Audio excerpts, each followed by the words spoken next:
There's a reason why they're always located far the fuck away from everything. It's good that even an imbecile such as yourself understands why such a decision is prudent. Don't let him get to you, Peck. Right now, we all gotta pull together. Silence my brother who was a now they're after my life, my whole Diddy's behind you. And they're setting me up. And Sony Records owes me $3.5 million, and they don't want to pay me, and it would be in their better interest, just like Michael told me. And Brad Paisley, who sued Sony Records for $10 million.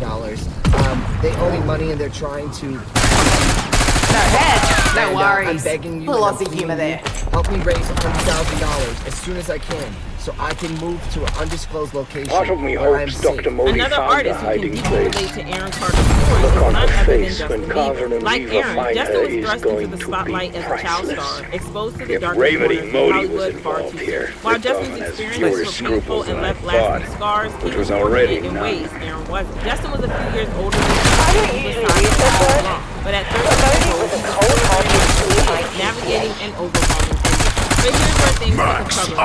The youngster was handed over to Diddy for what was supposed to be a mentorship. This connection with Diddy is eerily similar to Aaron's story, and it doesn't take much imagination to connect the dots about what might have transpired. Reports suggest that Usher, who ultimately won the bidding war to sign Justin, signed off the legal guardianship of the youngster to Diddy for 48 hours back in 2009. And ever since, the baby crooner has never remained the same. This makes you wonder what could have happened in 48 hours that changed Justin Bieber forever. Adding fuel to the fire, an old video of Justin Bieber and Diddy Cross the has wrong people. resurfaced and gone Stuck his viral, nose where he sparking didn't belong. intense As conversations usual, on social Big media. Sis In has the to clip, clean up the Diddy mess. appears to be subtly warning Justin to stay quiet, cutting him off just as Justin seems ready to say something significant. Maybe, you know, we could buy you one also while you're at it. Got me a Lamborghini. Yeah. Oh, I haven't gotten it yet, though.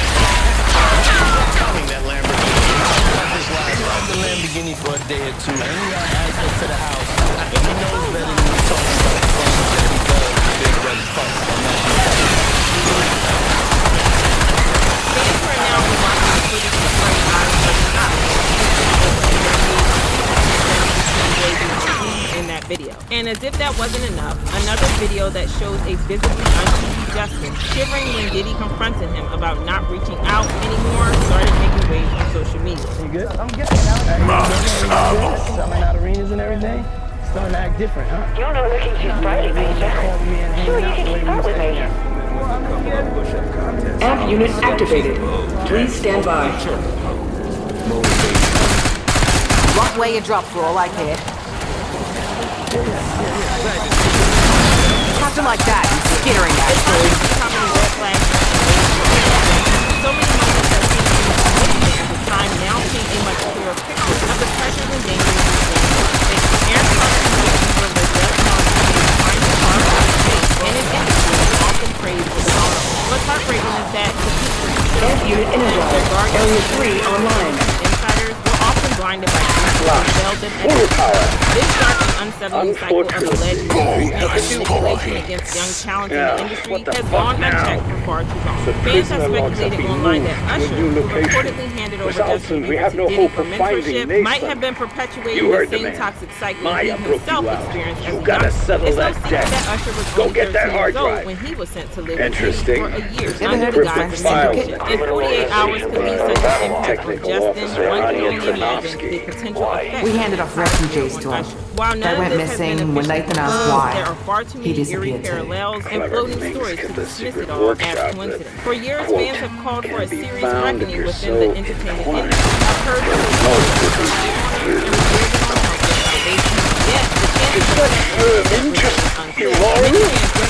Excuse me, I cannot do that.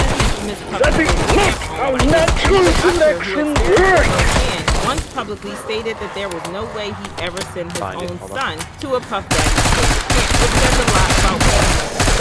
Aaron Carter's story serves as a heartbreaking reminder of the price some young stars pay in this relentless industry. An entire generation of pop fans grew up singing along to Aaron's hits and watching him dominate the charts in the late 90s. He was beloved by teenagers everywhere, even though he fell off from the spotlight as he got older, the unexpected news of his death came as a shock to many. Aaron's fall from fame and the trauma he carried from his time in the industry followed him throughout his life, and he never told him he was recovered. dealing with Carter the was wrong open people. about his He struggles wanted with to mental help. health and his efforts Look where it to got seek us. treatment. According to reports from the medical examiner, Aaron was incapacitated in the bathtub where he was found with powerful substances untimely death. But here's where it gets interesting. Aaron had long insisted that No mercy, I'll face you.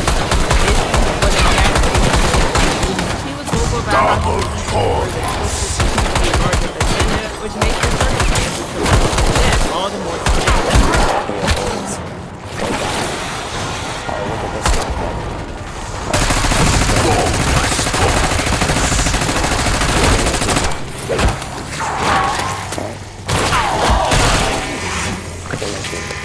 Look at my face.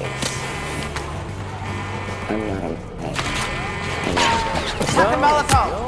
Aaron Carter believed he was being unfairly targeted, claiming that some powerful forces in the entertainment industry were working to silence him while framing him as unstable. Hollywood has long been accused of harboring dark secrets, and with the allegations and scandals that have surfaced in recent months, you can't put anything past the possibility that something sinister might be at play. The industry's higher-ups seem to wield incredible control over narratives, using their influence over the media to shape public perception. After recent waves of allegations surrounding Diddy, many fans are now reflecting on voices like Aaron, artists who were chewed up and spit out by an unforgiving system. Although the coroner's report listed Aaron's cause of death as an accidental drowning, fans and even some of his family members have struggled to accept this conclusion. Die-hard supporters who grew up loving Aaron's music have put on their detective hats, determined to uncover the truth and explore the possibility of a much darker explanation. Interestingly, insider reports suggest that Aaron seems to be in a good place just weeks before passing. The singer had listed the property where he was found for sale and even took to his ex, formerly Twitter, account to share his It will lead you to the lost power source.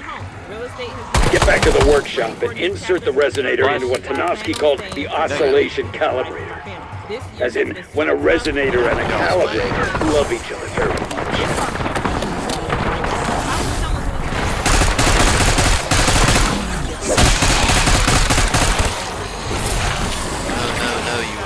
Usually I can figure out what's going on. Man, too much going on up there anyway.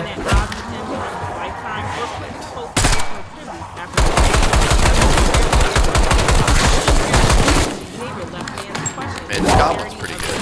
And wondered if there was more. Few members of Aaron Carter's family, who maintain close ties with him, have openly rejected the coroner's conclusion about his cause of death. Aaron's ex-fiancée, Melanie Martin, told TMZ she didn't believe the official report, expressing her doubt. It claims death is by drowning, but also adds to wearing a t-shirt and necklace in the bathtub, which doesn't make sense. Why would he be in a bathtub with clothes on? I am still in shock and still in panic today. I don't understand the chain of events, and this report is asking more questions. Aaron's mother echoed Melanie's sentiments. So what do we have to do now for the Easter egg? She revealed that the 34-year-old has been the target of death threats, a claim Aaron has also made while he was alive. Fans have long speculated about mysterious deaths in the music industry, often involving artists who began asking questions about their catalogs and contracts. Never mind.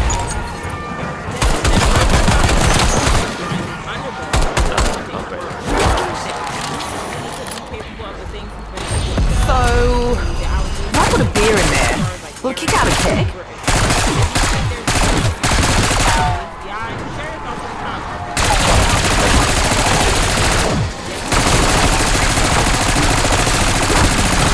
Well, you can't pay me for answering or figure out this pickle yourself. It's likely that Just let it stay, huh? make sure you subscribe to the channel and turn on those notifications.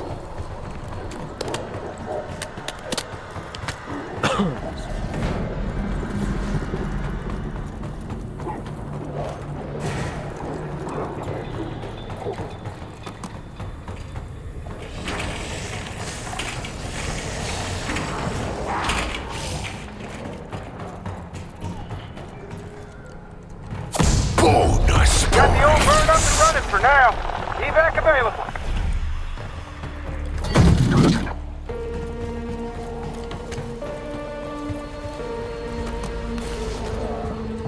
I offered to help, extended an olive branch, but apparently your stubbornness wins the day. Antonovsky's files describe a power unit she calls ammunition. It appears to be missing.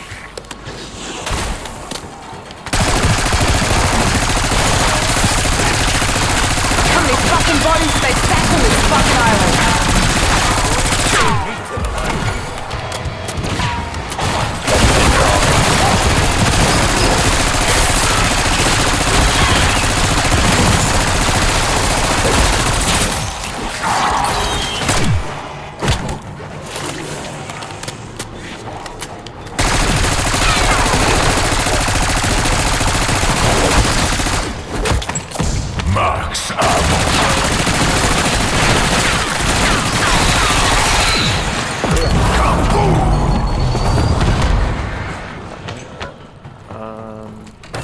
Multi-phasic resonator calibrated. Target located. Loading coordinates. About damn time. By the way, I've decrypted more Terminus files.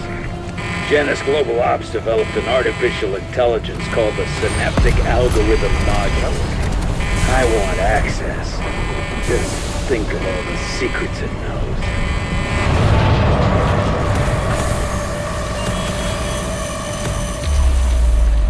That elevator up. I don't know where the fuck this is been.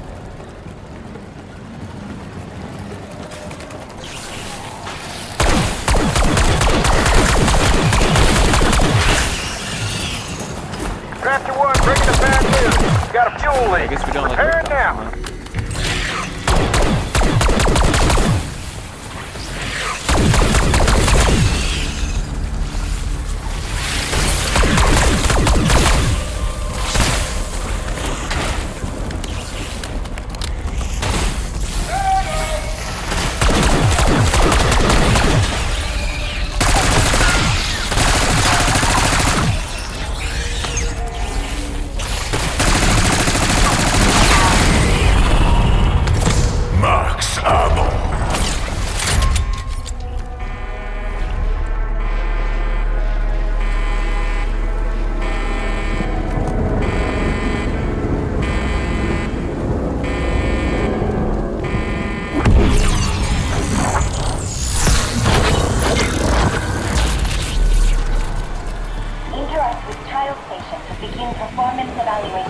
Cody would have just used you for parts anyway.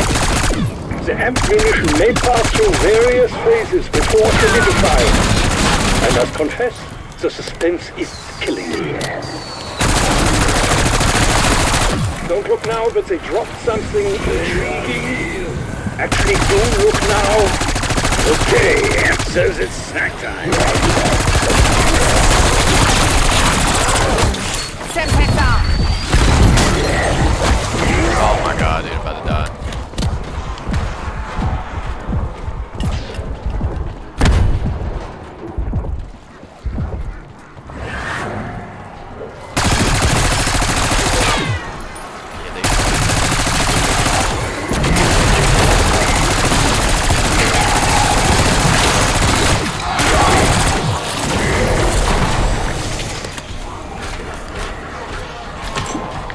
People always told me I was the life of the party.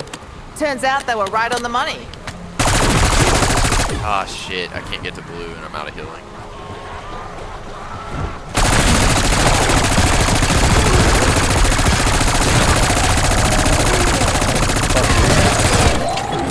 Oh my land.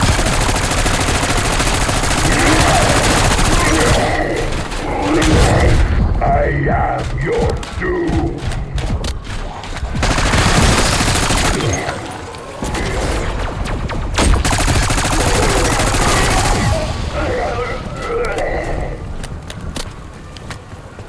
It's a gobble gum.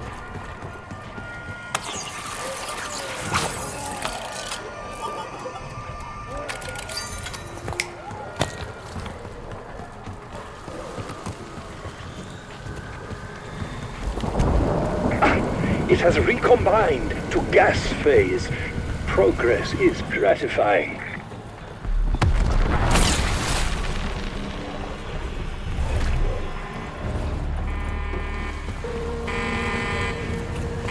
Oh, just about to pack one.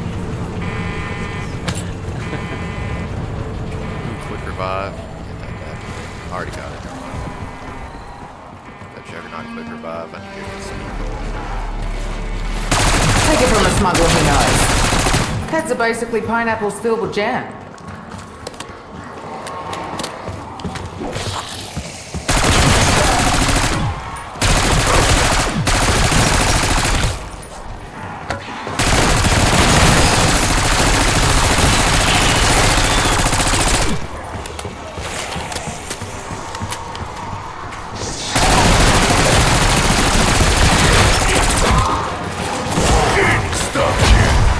Oh my god, thank you.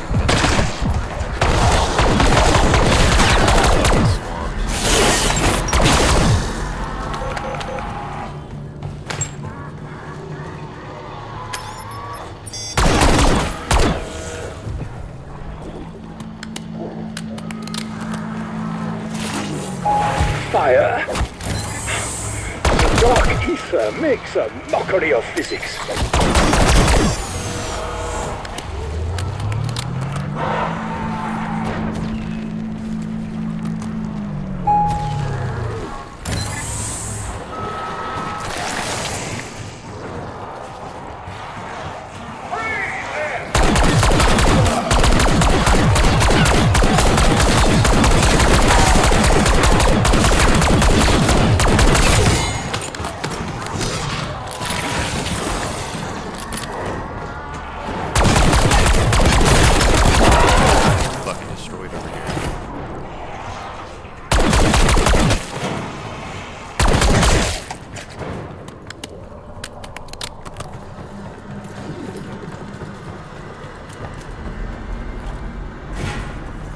That artificial intelligence Tanofsky's files mentioned might be our ticket off this island. I don't know how aware it is, but if I lay on the old Peck charm with some binary sweet talk, it might just tell us what hole Richtofen crawled into.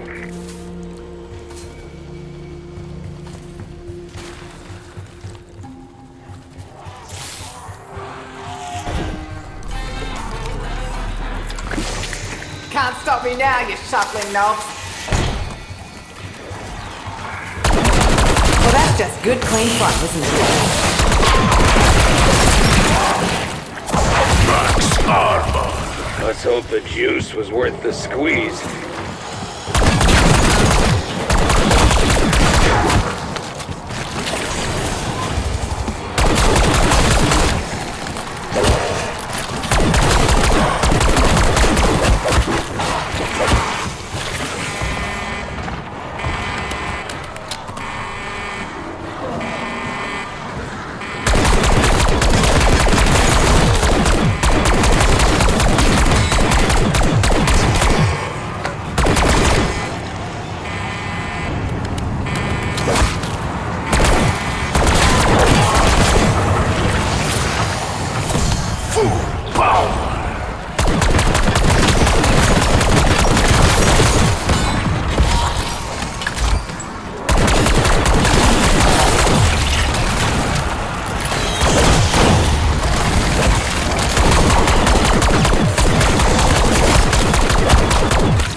Mark an undead enemy. I got one over here.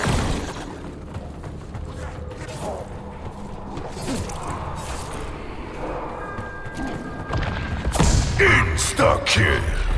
Y'all want to pull the ripcord? Just say the word.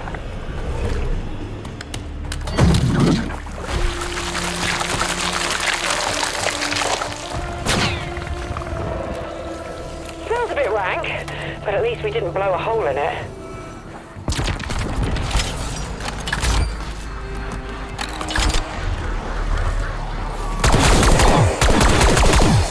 That's a foul abomination. In my experience, taxidermy is ideally conducted post-mortem. Move. Oh, that's right there.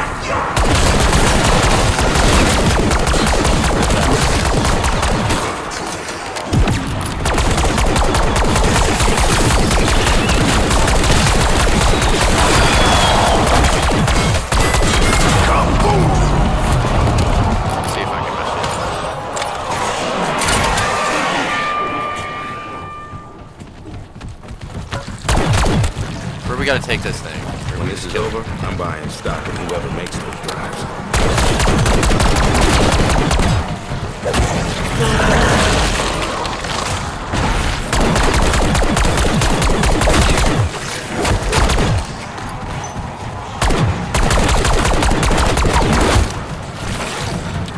Do we have to kill the boss anywhere special or not?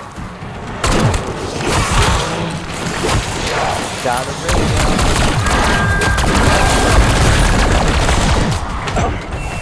Miles Plaza is located as a complete solution to this entire lab.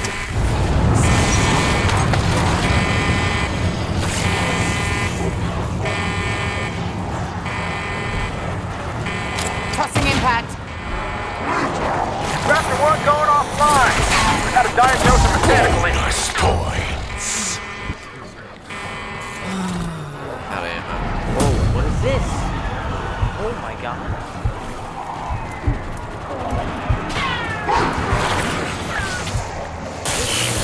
I'm sorry, this is a bit of a process. Hold on, okay? No way the lab staff committed the code to memory. Well, see what you find. Any way to hotwire one of these?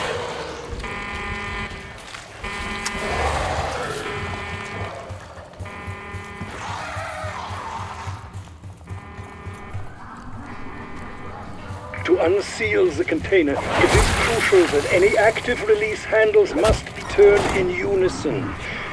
Let's hope it's as simple.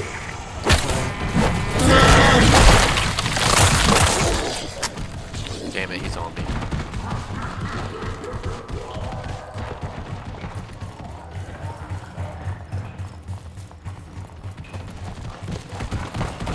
I see an enemy.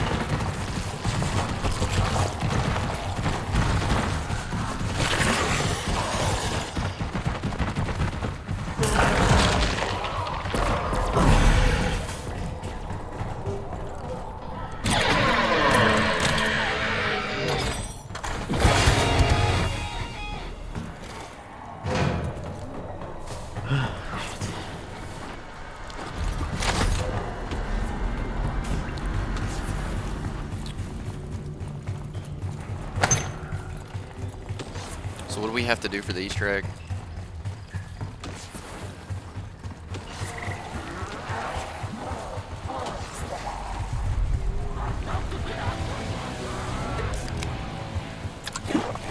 Get right the fuck out. This is legitimately good.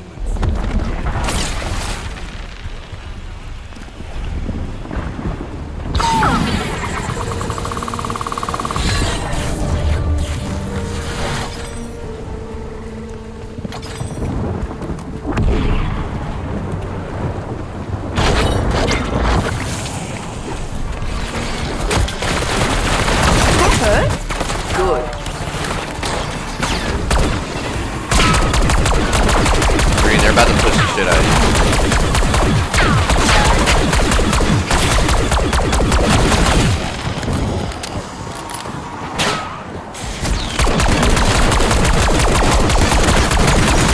Max armor.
for that spot. Damn, I still want to.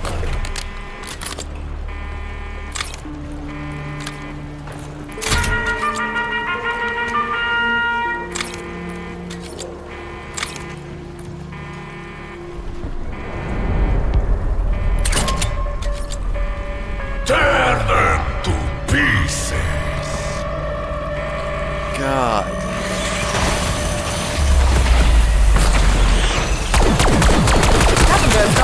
Who's standing between me and my way out?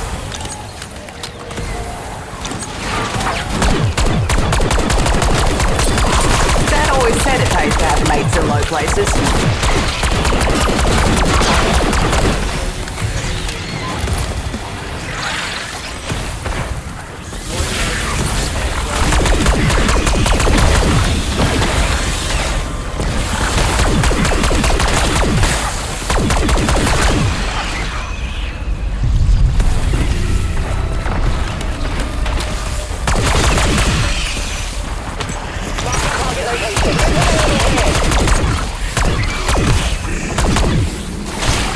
Man, this fucking hate these stupid monsters. Max ammo. Marked.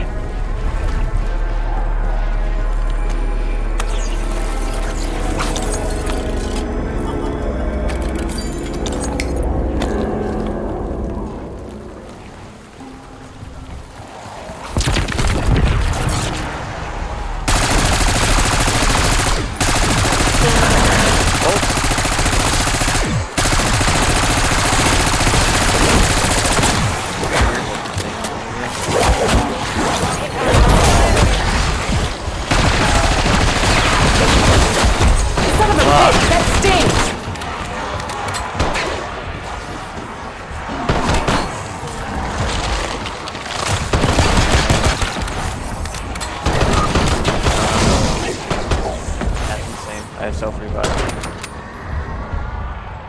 It's real. It's got harder.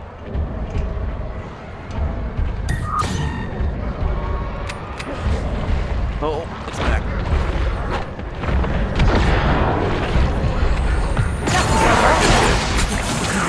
Have I mentioned you're my favorite? Well, at least right now.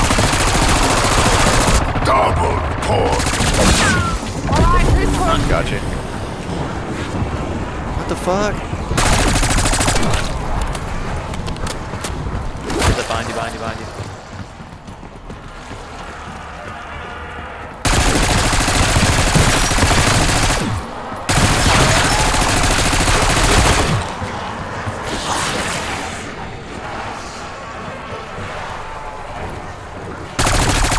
Busting heads for fun and profit. And business is booming.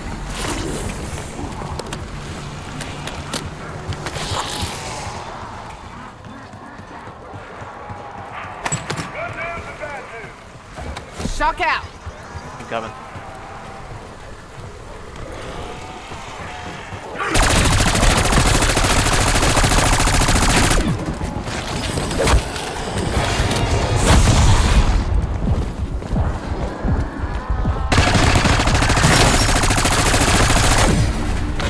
Bonus points.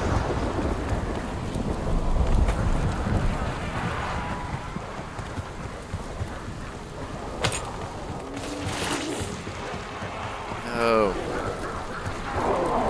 Damn it, I don't know my way around this fucking map. Oh.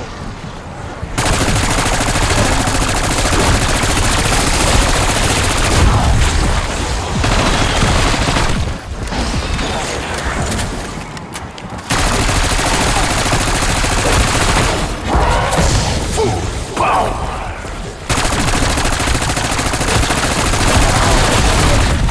Alright, they're getting a little more fucking tanky.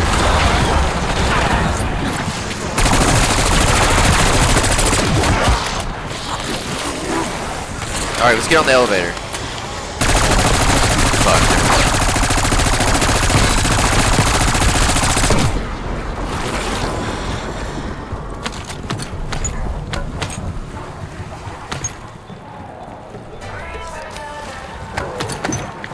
Anybody got mouthwash?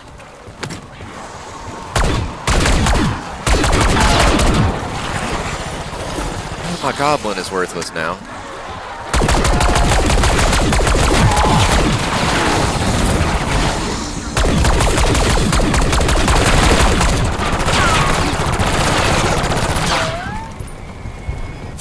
Max armor. Alright, we good. Alright, let's hit this jug.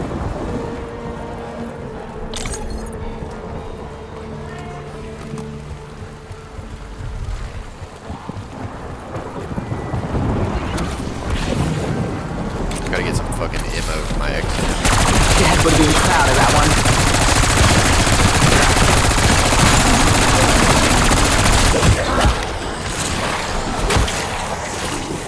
Throwing frag.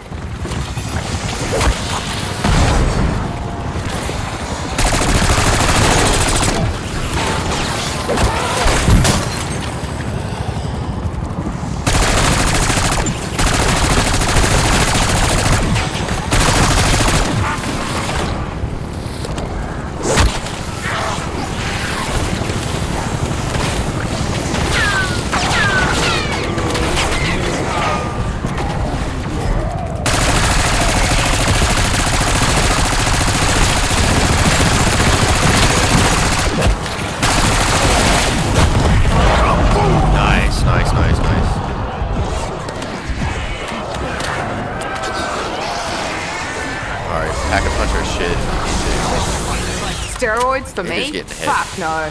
For my gun? Fuck yes.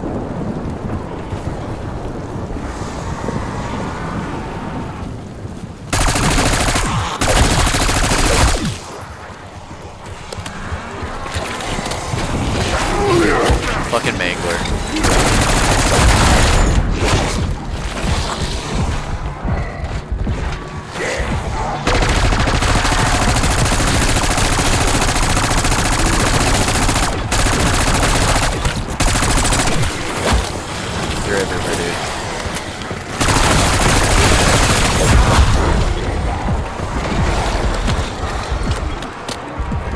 Chuck and sticky.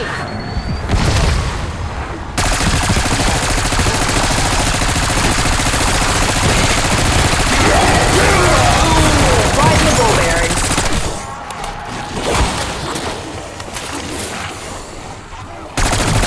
How many fucking bodies did they stack on this fucking island?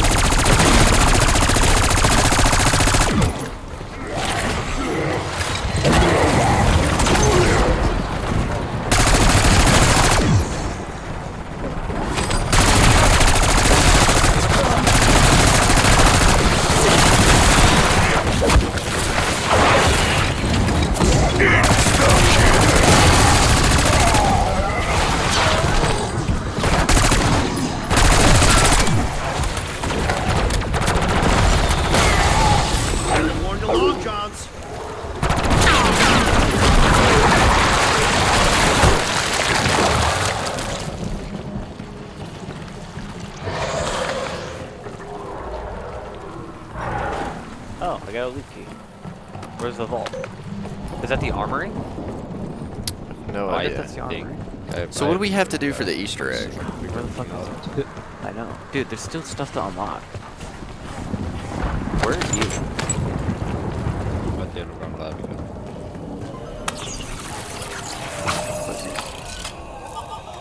Ooh, quick revive. I'll grab that.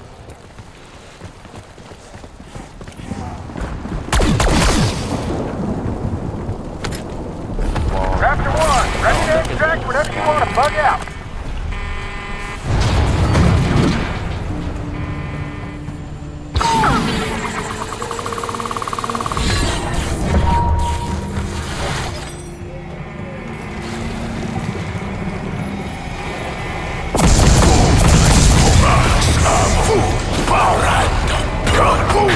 Fire double insta-kill. Max armor.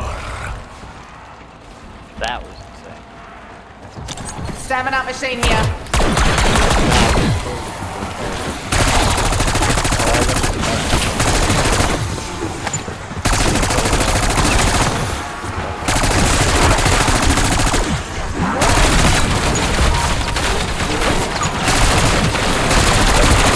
tell you how much I love that poppin' I am sound. down to play zombies for a long time because I want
Careful in exfil window.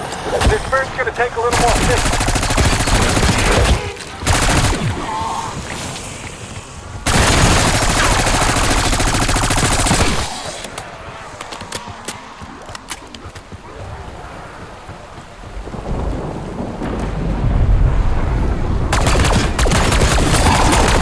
This isn't permanent, yeah? I can't commit to having a pet right now.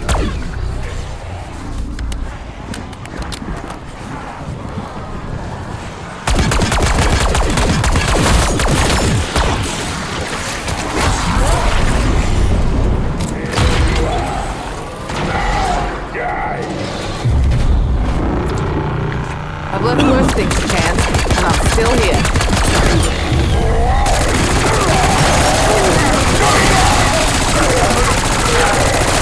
Honestly, not a bad makeover. I think you look great.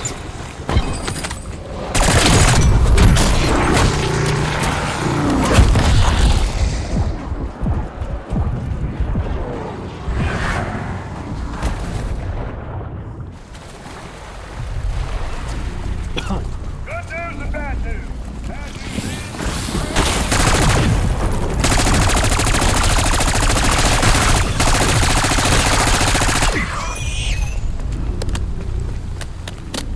Double points.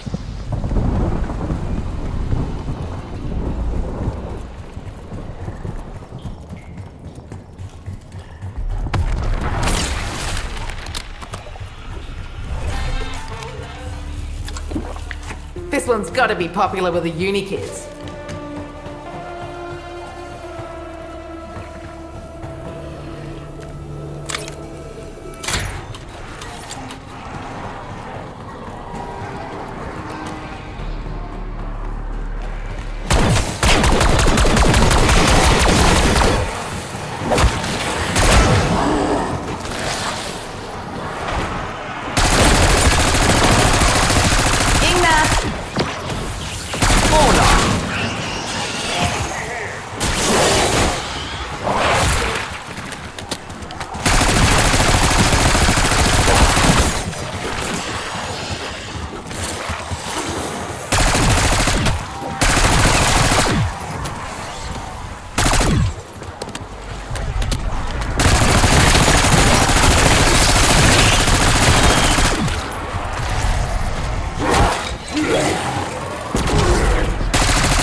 Do it again. Many bloody times.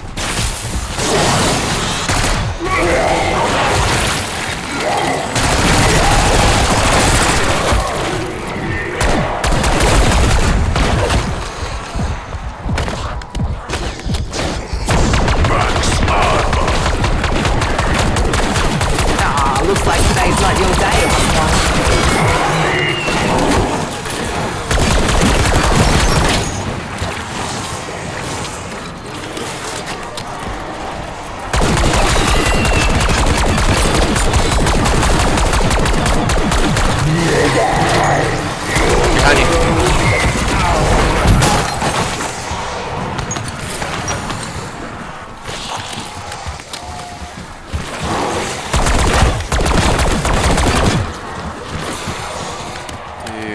fucking dying.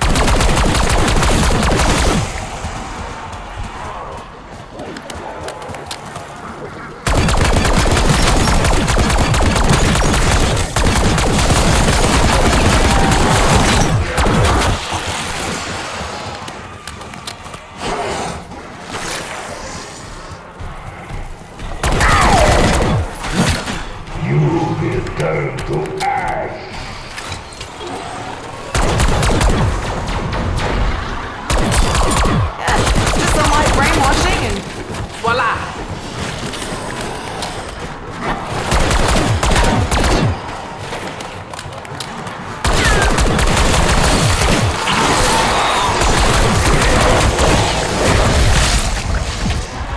Oh my god, this person just no concentration. Where you at?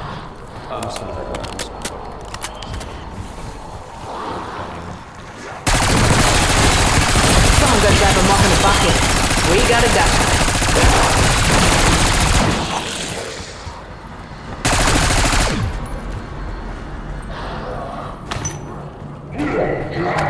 Insta-kill.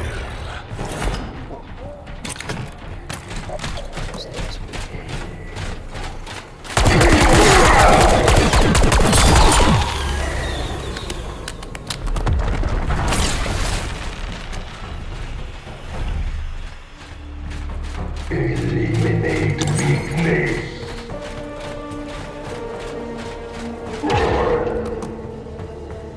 I've been next to it the whole time.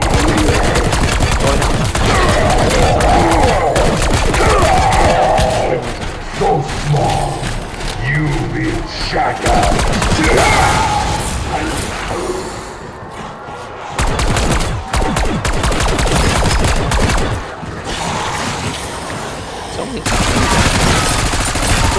I'm a fairy princess and you're my little woodland mate. Now let's go fuck shit up.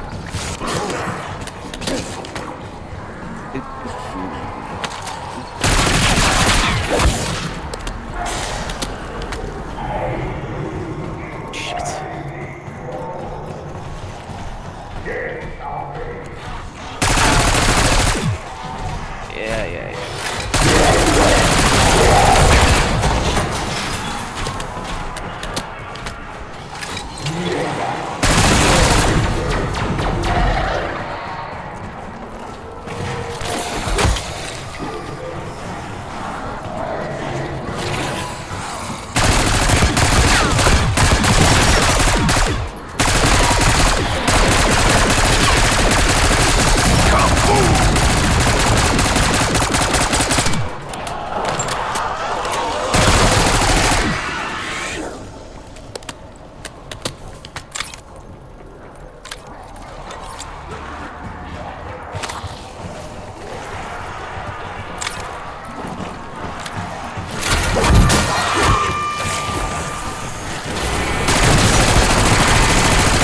That's the magnet.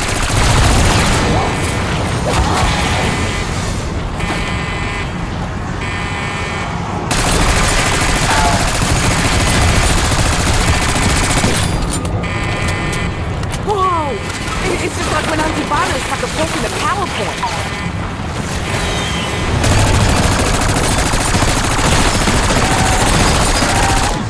Feel the freezer burn, you bastards.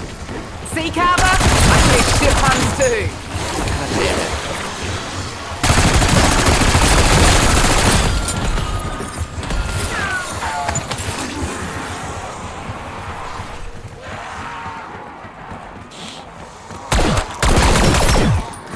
Anyone need the mystery box?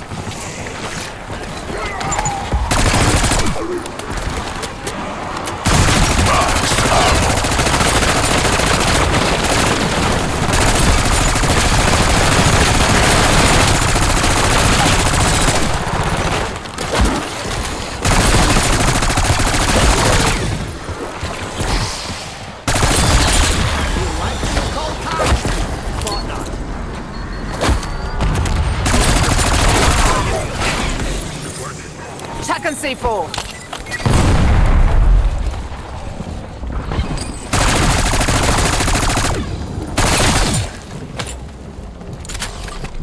Level 3 ray gun.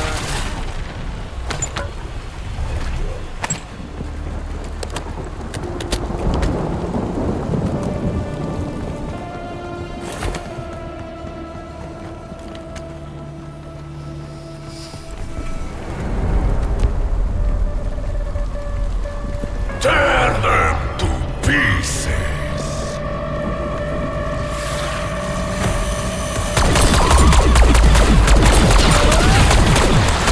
The trigger's to look at the center. Only way to keep from blowing chunks.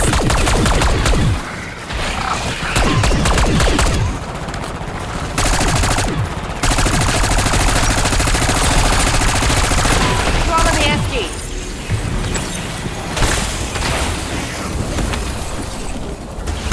That's what you get for standing in my way.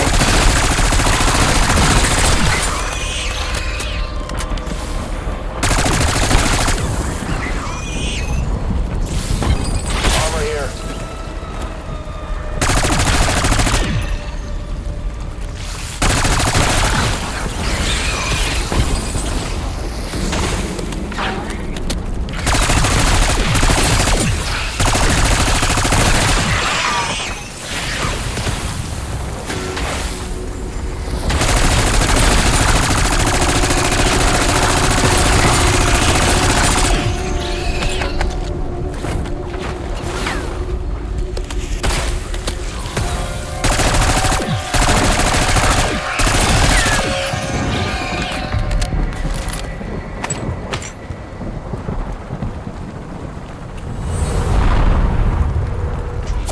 Max ammo!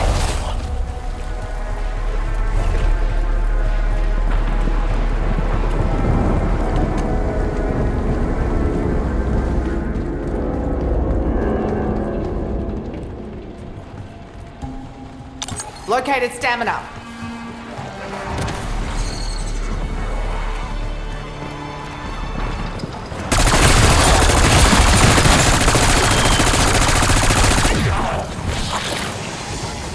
Molotov out.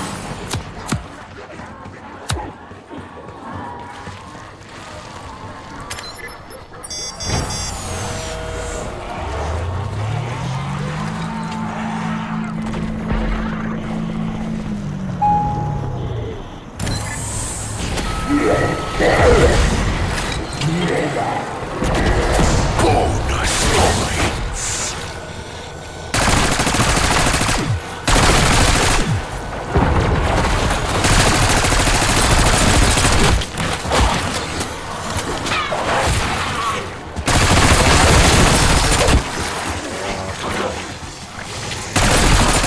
No head. No worries. We'll lock in humor there.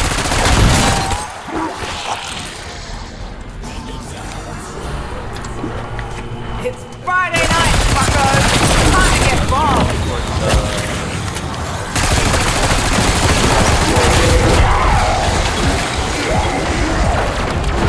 Water? Alright, no, yeah. Walk by.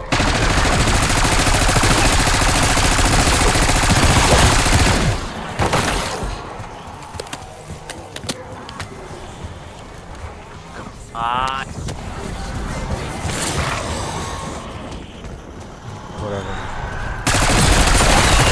And last place in this year's Ice Sculpture Combine goes to you.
him.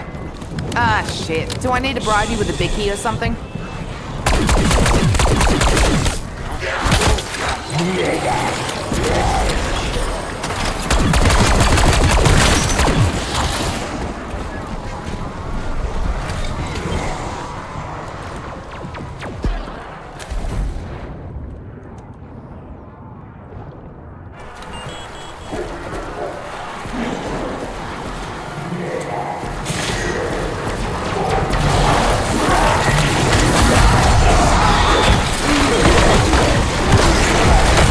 I got a selfie. Just run.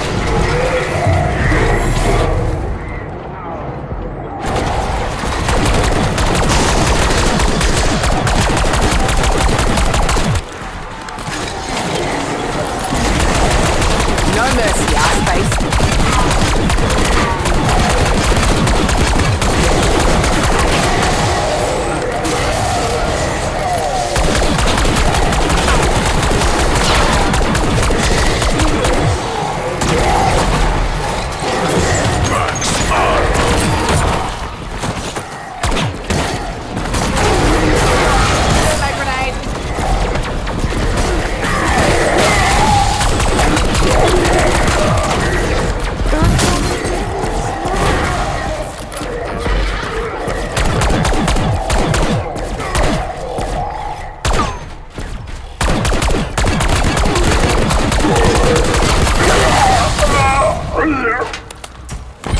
Raptor 1, Sky Doors is open for business.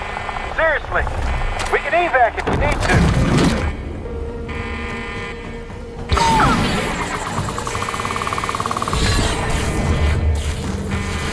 Here's your waypoint.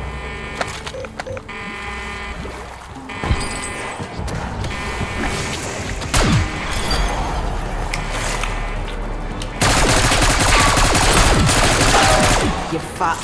See you in the freezer aisle. Anyone hear that one? Please, tell me someone heard that.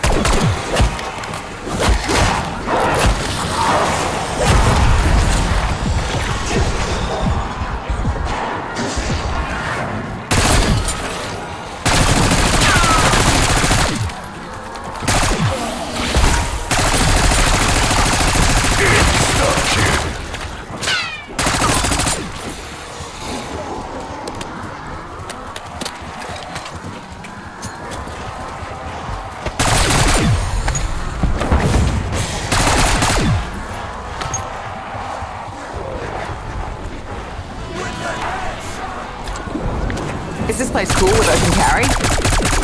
Man, it's fine. Thermo!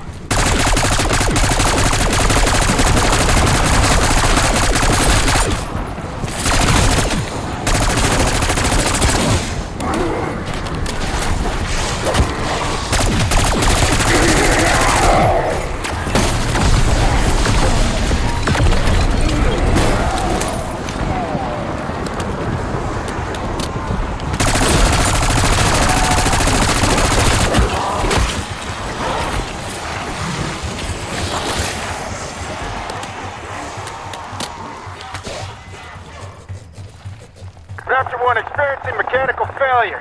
Exfil not feasible right now.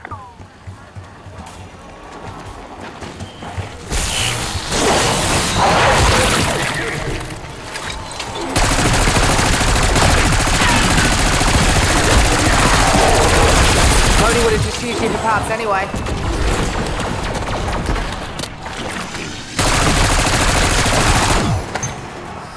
God damn it, man. Oh, damn. You want to tell you right now? Ice will call.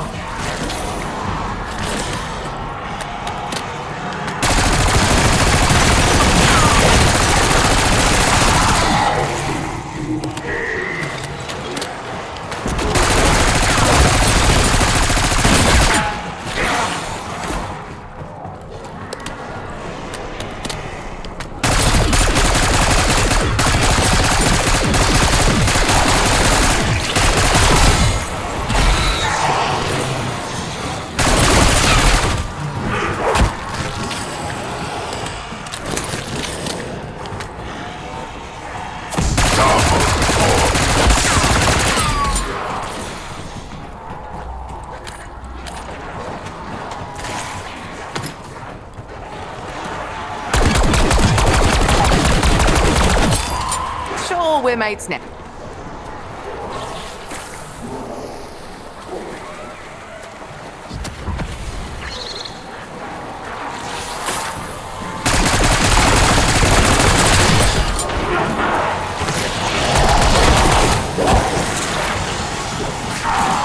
Stun send.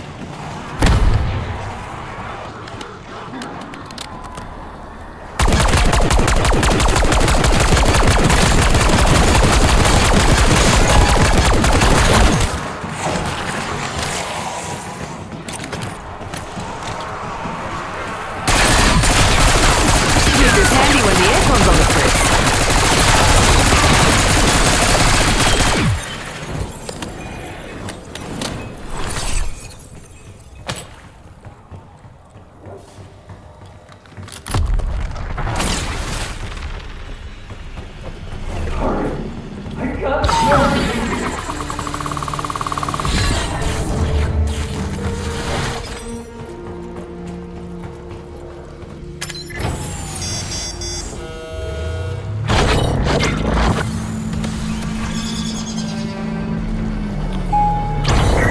Candidates will read and follow trial instructions to the letter.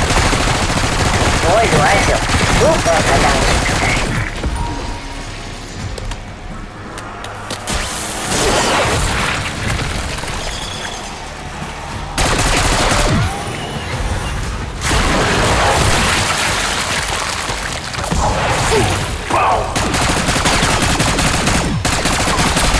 Yeah, ventilating you shits never gets old.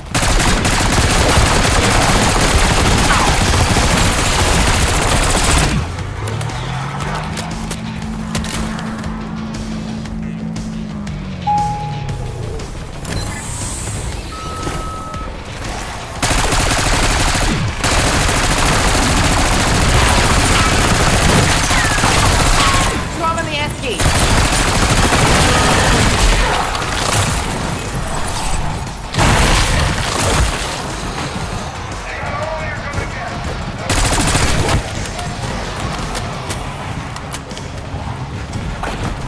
Thank you. Yeah, let's just call them efforts.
coffee.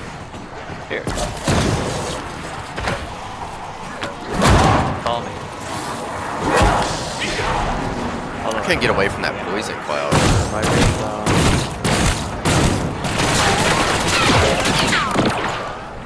Say hi to Sputnik for me. And that thing's back.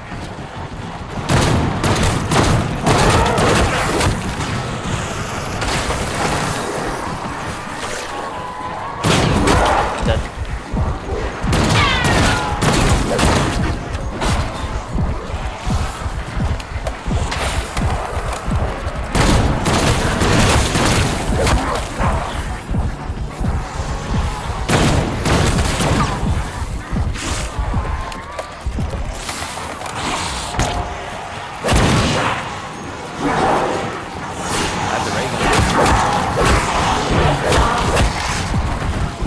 Healing up. Your healing orb is full.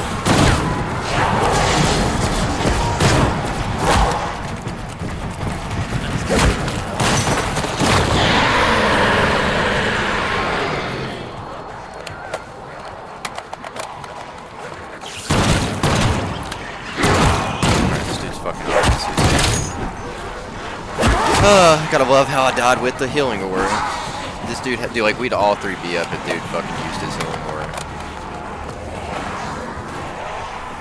He's saving it for himself, I guess. I don't know what's fucking, dude, what's the fucking point? I thought I was like the only one with healing orb, but he's just fucking green. Ah, shit, that was a juicy one.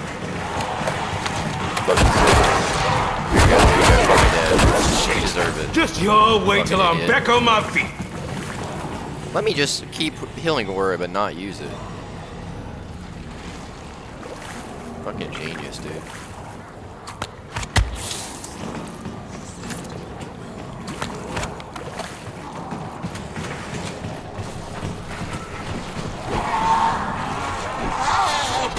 Weapons gassed up, gonna take it for a spin.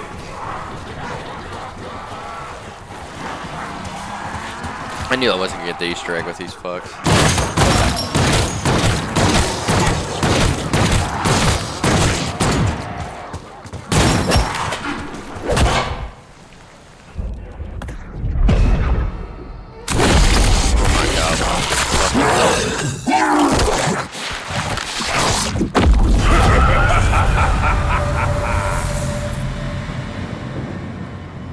Jesus, man, that really bothers me, man. It's like, dude, come on now. You just really fucking suck. Eliminations. Revives 4.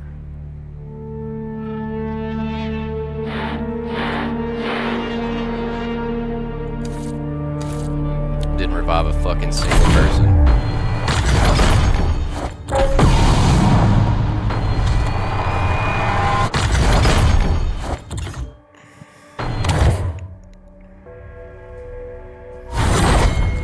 Well, that was actually sad.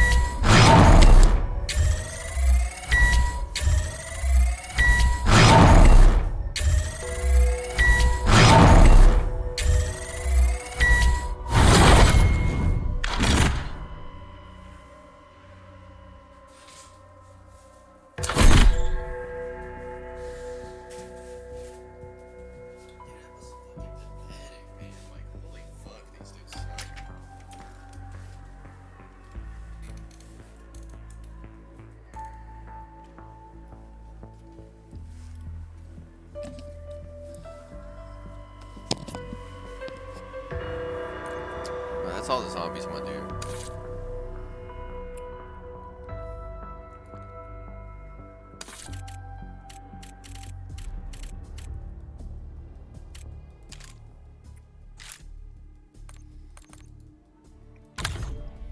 We are 64 on the battle pass, man. We are fucking slaying the battle pass right now.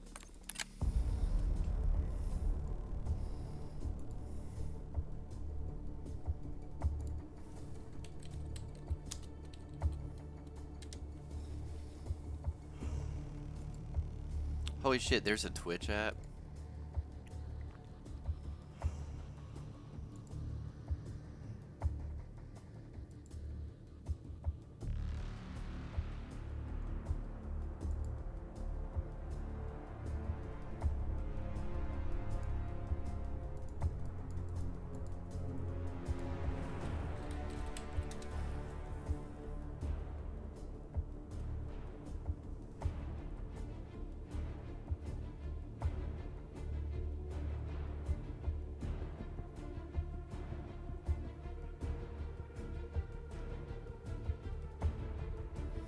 Dude, Kick's charging $5 for their fucking app. Are you fucking kidding me, dude?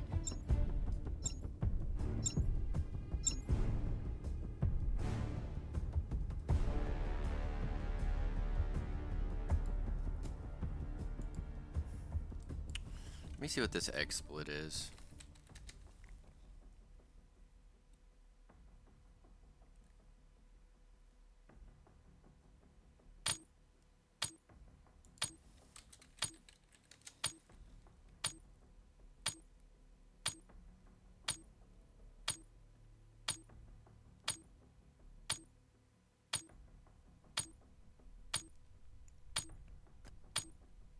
It's time for some target practice.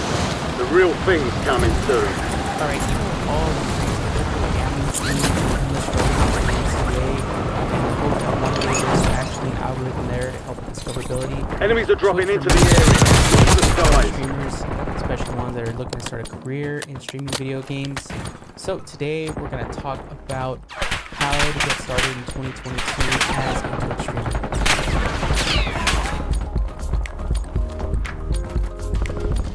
Alright, so if I had to say in my heyday of streaming prep time's over. Now you deploy to the war zone. Try to keep it live. That's about all it took. Enemy soldier incoming. You know, 720p, 30 FPS. Then middle ground where there was extreme explosions, where there was a new site coming out every day to add some extreme overlays, characters, chat views, interactors. There was all these things just to get people on the stream. Now I think streaming has had a bit of an evolution and it's going through its renaissance, which has basically focused it on what the whole point of streaming is, which is creating content. You've got gas closing in fast. Double time it to the safe zone. The only thing people care about Cash drop is en route. who you are.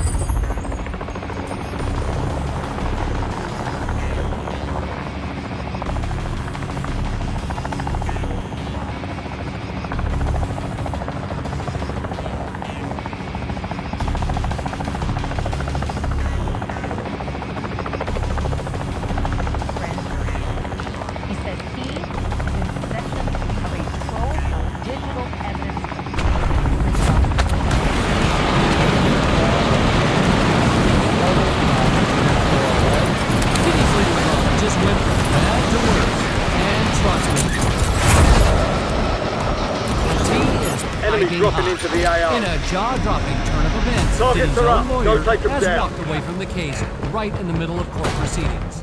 Yep, the same lawyer who was writing for him for months has thrown in the towel, reportedly losing faith in both the case and Diddy himself. Why is that not a fair outcome? What he did here is unlike anybody else you can imagine. On October 23rd, the internet nearly combusted when a prison call recording surfaced. In it, a voice allegedly belonging to Diddy is heard, telling one of his sons to get rid of all the pizza boxes. Do not entertain none of this nonsense and nothing over the phone.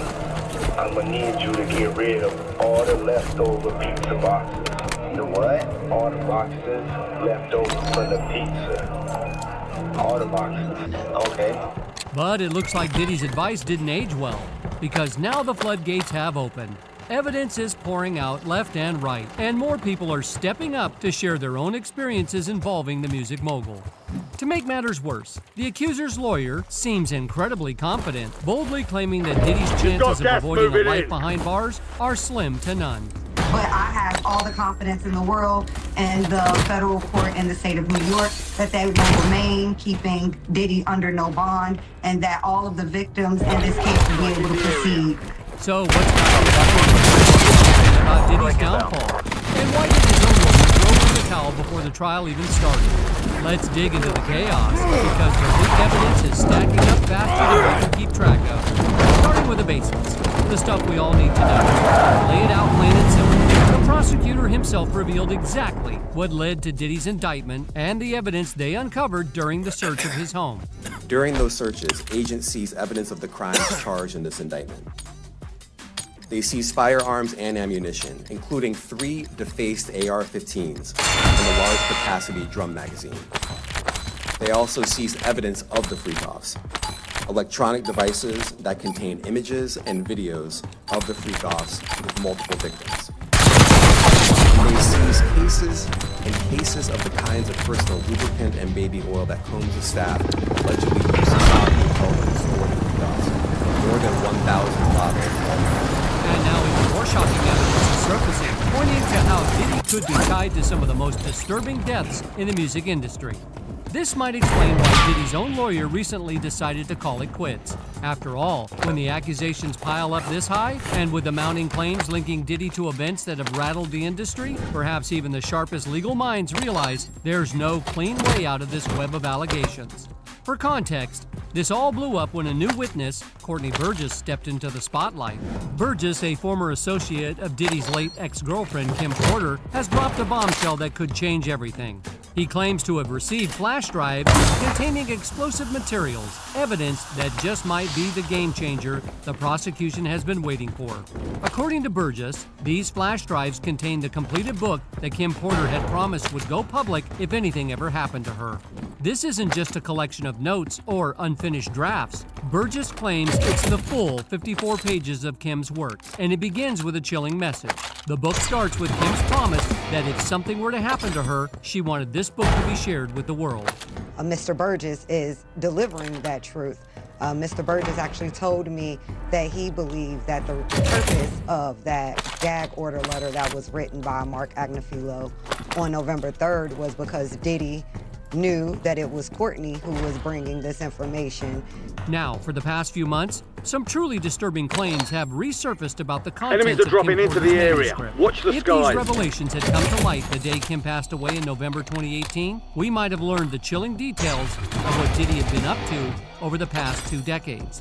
One of the wildest claims in Kim's manuscript is downright jaw-dropping. She allegedly accuses Diddy of hitting her with a chair so hard that it Friendly landed her in the loadout hospital. drops on the way. She even thought she might not make it out alive. But that's not all. While she was in the hospital, Diddy allegedly paid off the entire staff to keep quiet about the incident. And if you think that's bad, there's more. Kim also claims that during a yacht trip, things got so intense that Diddy broke her nose in a brutal attack. It was so severe they had to fly her to the nearest hospital to get it fixed. But the mistreatment didn't stop there. Kim reportedly described how Diddy controlled every aspect of her life. He allegedly wired her home, tapped her phone, and hired people to spy on her. And then sometimes when Kim lived on 70th something street, and I would go upstairs with Diddy, you could hear enemy UAV overhead. And I would just shake my head when he come out or whatever, and Kim would be in the house. And it's always about where she was at or who she was dealing with. Of their children. Feeling cornered, Kim supposedly threatened to expose everything, especially Diddy's deepest, darkest secrets, which, by the way, are seriously questionable. Freak-offs. The manuscript also drops bombshells about Diddy's manipulative behavior, forcing Kim into degrading situations and controlling her to the point where she was emotionally shattered. We got a glimpse of this when Cassie filed her own lawsuit against Diddy, revealing years of mistreatment during their 11-year relationship.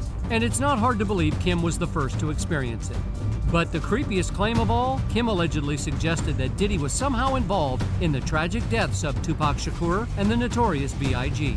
She hinted that he orchestrated events to keep control over their legacies, making this whole situation even more twisted than anyone could have imagined. This explosive revelation gained major traction when retired LAPD Detective Greg Kading, the mastermind behind some of the most crucial investigations in hip-hop history, stepped forward.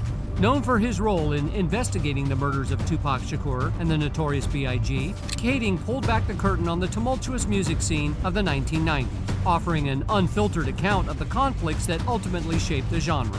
In a jaw-dropping interview, Kading revealed how Diddy may have been at the heart of the shady deals and covert betrayals that fueled the war of that era. Kading's investigation into the events surrounding Tupac's murder took a dark turn when he claimed that Diddy might have been the one to order the hit on Tupac. You're gonna need people that said, I was there when a financial transaction took place and it was very clear what that money was for. I was there when the agreement was made. I spoke with Puff about it and he told me that he'd hired these guys. Even Jaguar Wright has something to say about all of this.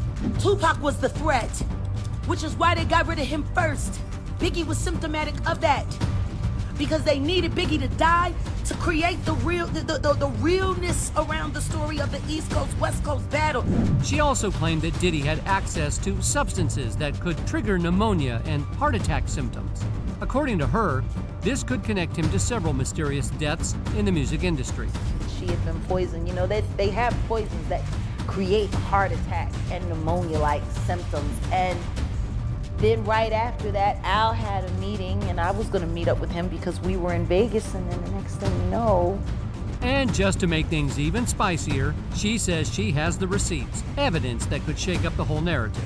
This isn't so far-fetched when you consider it. Kim was one of the first to experience the darker side of Diddy's control. Officially, her death in 2018 was attributed to pneumonia, but right from the start, there were questions. The initial coroner's report hinted at foul play, with toxins found in her body that could mimic pneumonia symptoms. Rumors started circulating about blood on her pillow and a suspicious trail from her bedroom to the bathroom, painting a much more sinister picture. What made it even more chilling was the timeline. Kim reportedly made a 911 call at 2:43 a.m., but help didn't arrive until hours later when Kimora Lee Simmons found her around 11 a.m. That delay raised major red flags. Kim's family has been suspicious from the start. They've allegedly spoken with the FBI about pursuing a wrongful death lawsuit against Diddy, but investigators have reportedly urged them to stay silent to avoid compromising the case. Another instance we need to consider is none other than Kim Porter's ex, Al B. Sure. He reportedly faced a horrific ordeal, landing in a coma for 2 months. While he hasn't publicly disclosed the full story, reports hint that he was working on a tell-all book detailing the same freak-off lifestyle we're now learning more about. Kim is dead. Heavy D is dead. Andre Harrell is dead. The only two left are Puffy and Al almost died. Isn't that interesting? So why does it all come to a head now?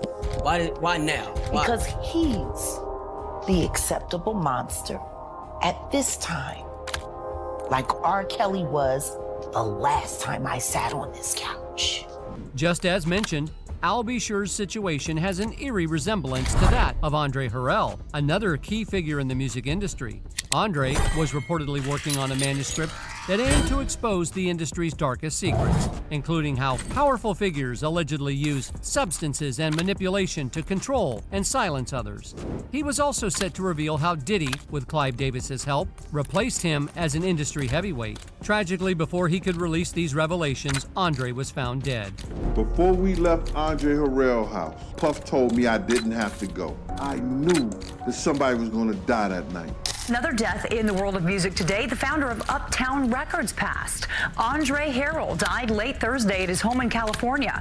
Harrell gave rapper Sean Puff Daddy Combs his first big break. And let's not forget Jamie Foxx. Recently, his name has been added to this grim list of connections.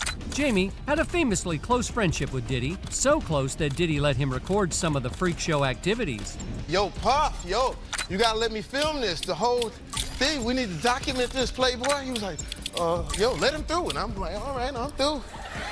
However, last year, Jamie experienced a mysterious health scare after reportedly sharing disturbing details about events tied to Diddy.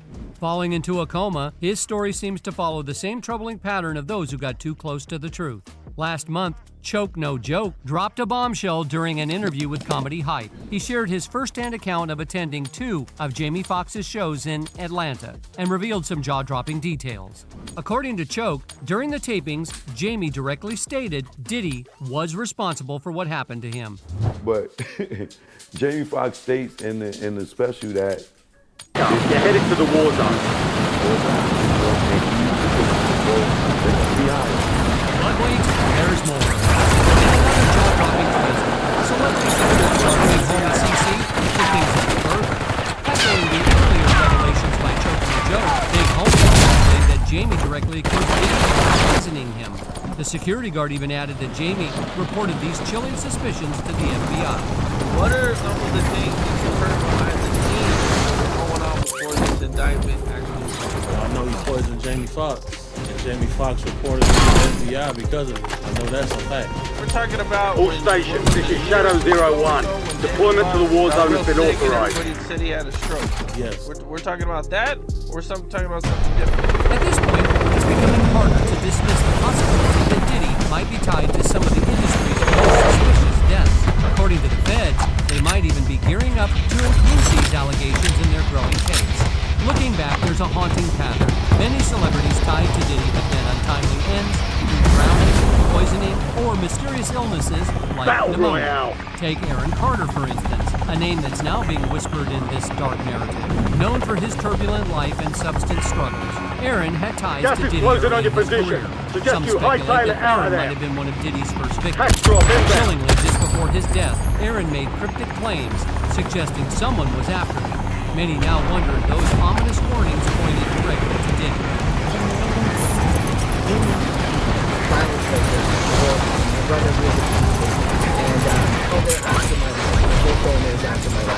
And they're setting me up.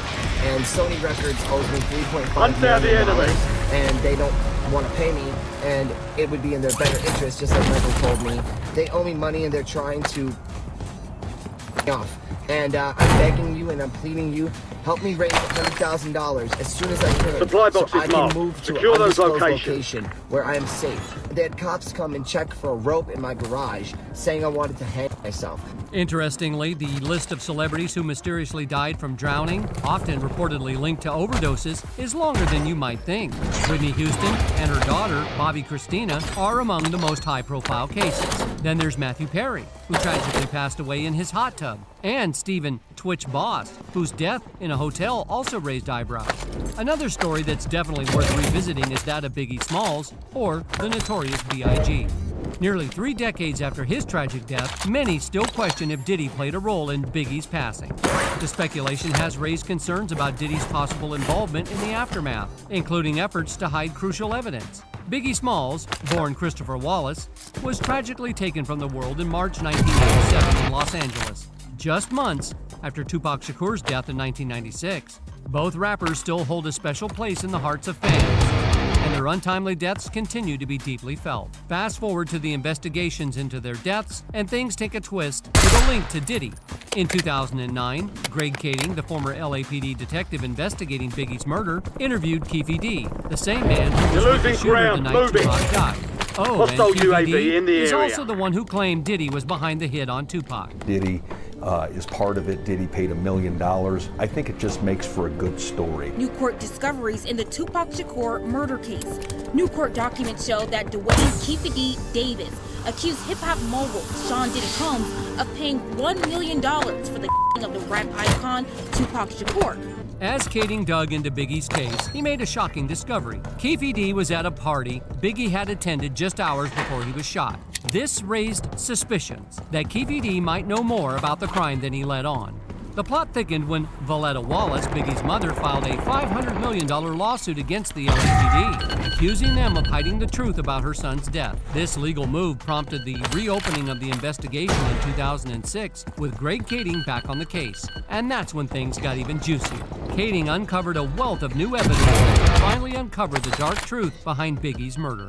Now, since Greg Kading had retired from the LAPD, he could only share what he knew with the feds. He spilled the tea on Diddy, revealing how the mogul was allegedly profiting off Biggie and even hinted that Biggie was planning to leave Bad Boy Records just weeks before his untimely death. Even Diddy's former bodyguard, Gene Deal, revealed the same shocking details.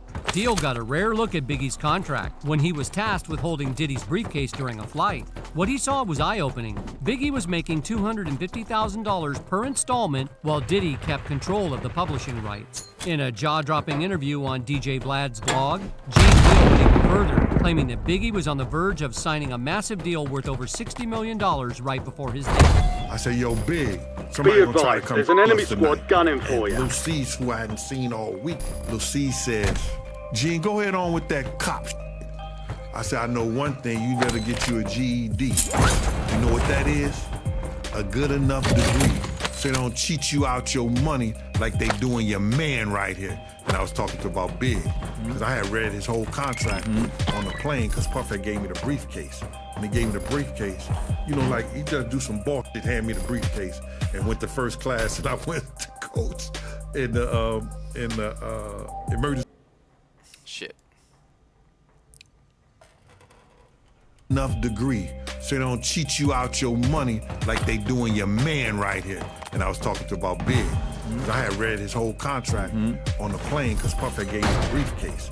And he gave me the briefcase. You know, like, he just do some bullshit, hand me the briefcase, and went to first class. Contract failed. Objective lost. Supply cache locations are resecured. We lost that contract. Start reading the shit. Valletta Wallace, Biggie's mom, totally backs up these claims. In her book, Biggie, Valletta Wallace Remembers, she shares Enemy how her son UAV is signed with online. Bad Boy for just $25,000 at the age of 19. And the list of names connected to Diddy doesn't stop there. Another name that keeps popping up is Craig Mack, You've got a who loadout tragically drop passed away inbound. on March 12, 2018 at the age of 47. Official reports say he died from congestive heart failure.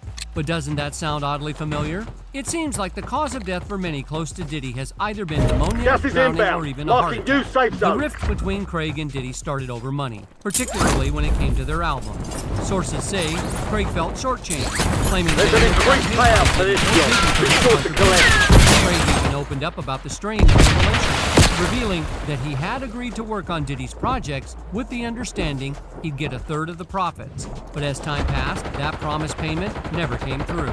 Frustrated, Craig stopped working with Diddy altogether. But things didn't just end there. The feud took a dark turn. Craig revealed he was threatened by Diddy's associates, who stalked him and issued chilling warnings. He courageously called out Diddy's tactics, likening them to a bullying mafia mentality, with Diddy and his crew putting pressure on him to pay up. The threats escalated to explicit death threats, leaving Craig genuinely fearing for his life. And it didn't take long until Craig Mack tragically died. This eerie pattern has many people raising their eyebrows. Could Solid Diddy work somehow be evading the linked enemy. to these kinds It's of clear for deaths? now. Some are starting to think Gas it's is more than just a inbound. coincidence. When you add this to the chilling claims about Diddy's alleged ability to silence or manipulate people through dark methods, it's easy to see why folks are connecting the dots. And just when you thought things couldn't get any more intense, Mark Agnafilo, one of Diddy's top defense attorneys, is seen leaving the courtroom at a crucial point in his legal battle. What's going on here? Is he getting cold feet, or is the pressure from these explosive... Many are speculating that Agnafilo might be seriously considering ditching Diddy. Mark Agnafilo is a big deal in the world of criminal defense, with over 30 years of experience. He's not just your average lawyer. This guy's got some serious street cred. He earned his bachelor's in philosophy and political science from Connecticut College back in '86, and then went on to graduate from Brooklyn Law School in 1990.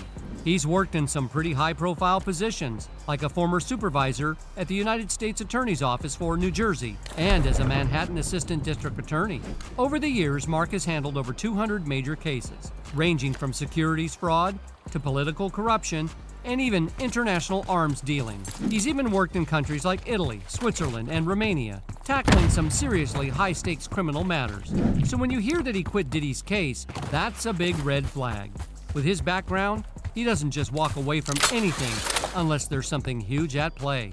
And according to these explosive claims, one of the reasons Diddy's legal team might be stepping back is the mounting evidence that Courtney Burgess is reportedly ready to unleash. The pressure is building, and it seems Burgess is holding cards that could change everything. Beyond camcorders, Burgess has a possession of 11 flash drives packed with shocking content. These drives supposedly contain recordings involving 8 different celebrities, 6 men and 2 women. And here's where things take a darker turn. Burgess claims that 2 of the individuals in the footage were minors. And here's where things get more tricky. Some are speculating that one of the alleged minors mentioned in Burgess's claim could be none other than Justin Bieber. Oh, that's different, huh? You ain't been calling me and hanging out the way we used to hang out. Well, I mean, you try to get in contact with me, through all my, partners and whatnot. Mm-hmm. But you never really got my number, so. Right. Yeah. The timeline adds an intriguing layer to this theory. Back in 2008, Justin was just starting to make waves in the music world and reportedly met Diddy for the first time. Around the same period, Diddy and Kim Porter's Gas relationship is moving hit its in. final breaking New point. safe zone located. Stating it was best for her, Diddy, and their family. However, whispers at the time Contract's worth more suggested than there was more usual, to so the story. get it done, Allegedly, soldier. Kim had uncovered disturbing truths about Diddy's private interactions with Justin and other minors. It said that she's held on to this information, including potential tapes, but never went public due to the immense power and influence Diddy about what Justin went through at the hands of Diddy. Drop a comment below if you want us to dive deeper into it. In the meantime, what are your thoughts on all of this? Do you think Diddy had a shot at bouncing back? Let us know in the comments. While you're at it, don't forget to like, subscribe, and check out our other videos for more updates and juicy details. We've got you covered.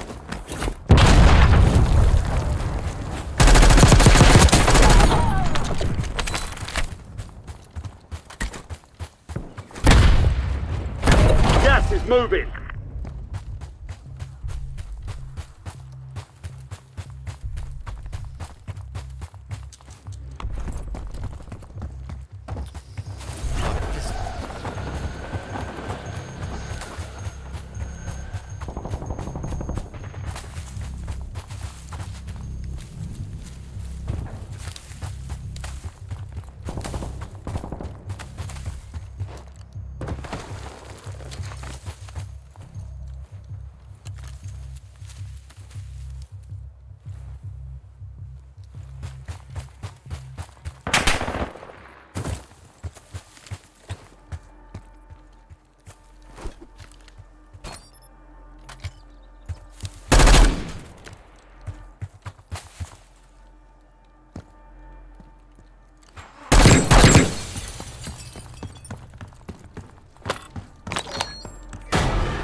Hostile UAV in the area.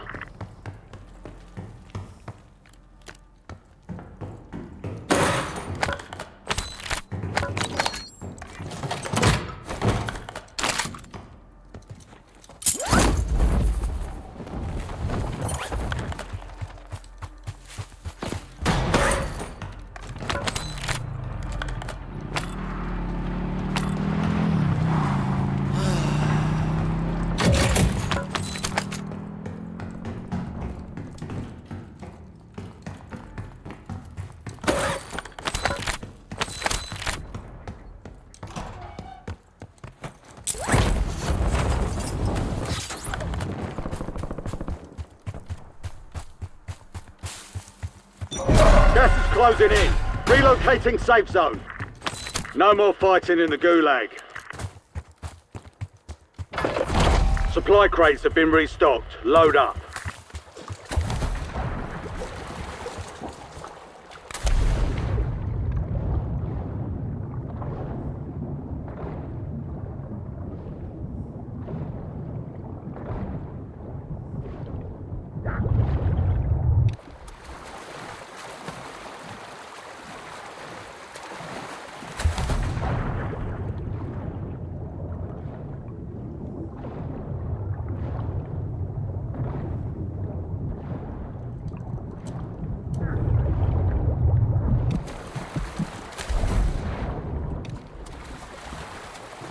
Enemy UAV is online. God damn it, man. I'm fucking paranoid right now, dude. You're losing ground. Move it.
Enemy UAV overhead.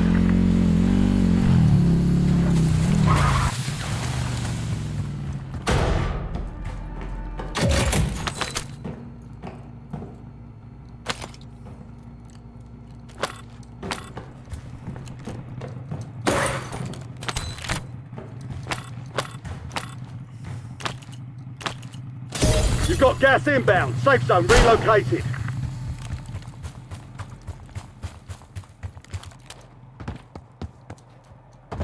Got an extra valuable opportunity here.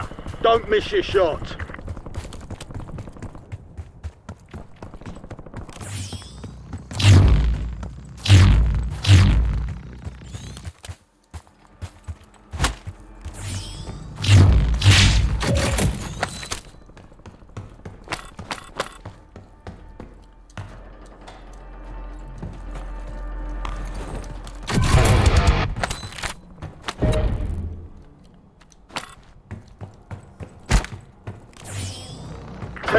You're almost done here.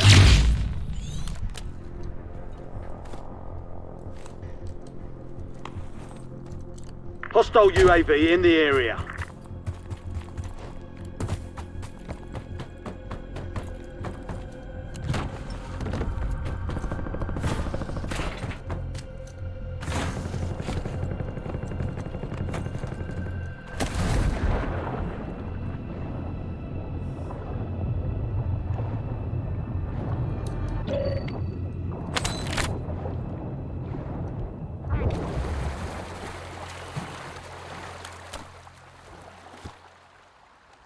Enemy UAV overhead. Enemy UAV is online.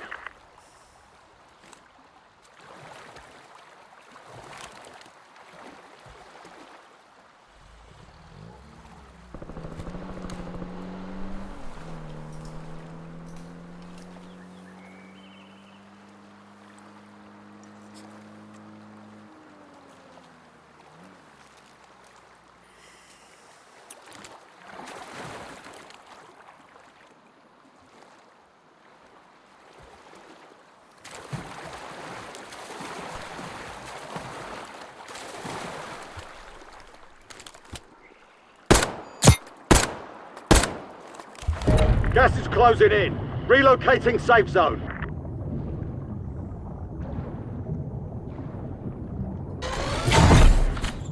Loadout drop headed your way.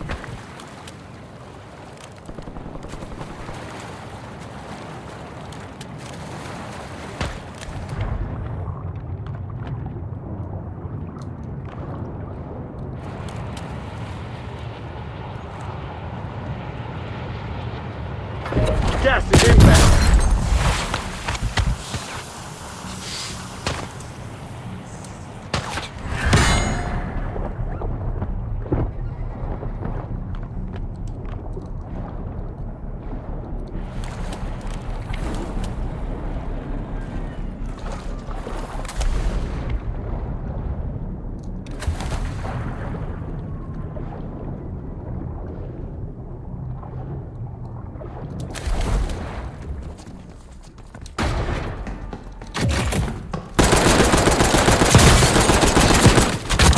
Remain. Finish the job.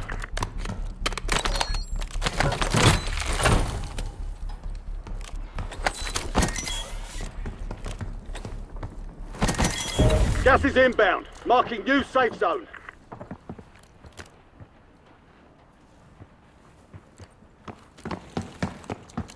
There's an increased payout for this job. Be sure to collect.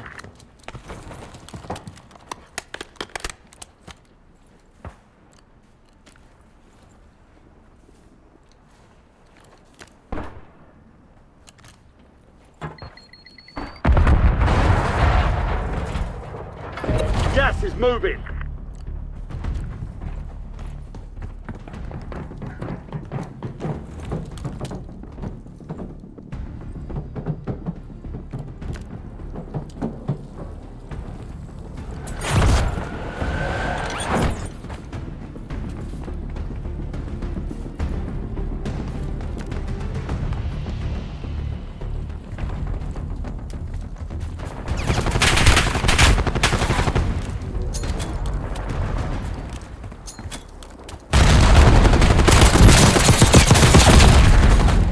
Only 5 remain. You were close. Valiant effort. Keep your head up and return to base for debrief. Gas is closing in. Get to the new safe zone.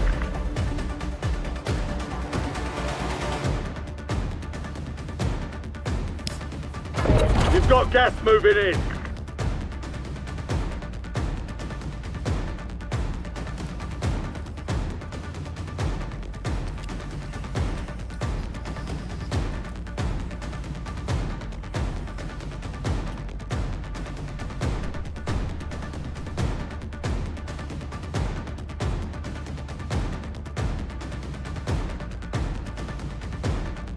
Okay, we just...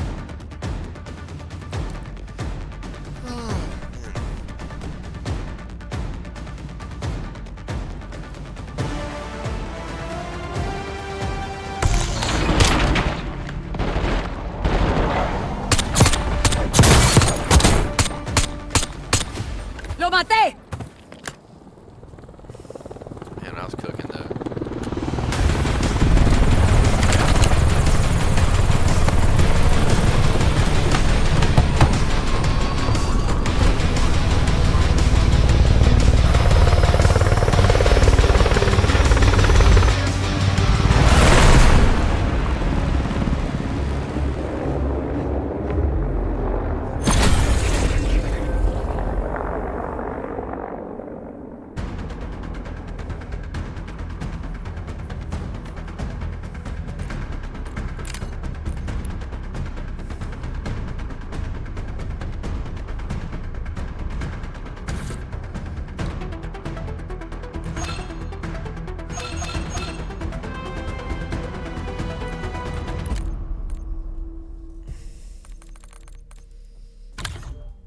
Alright, I'm about to go do something else, man. Okay, that's not really giving me any XP now.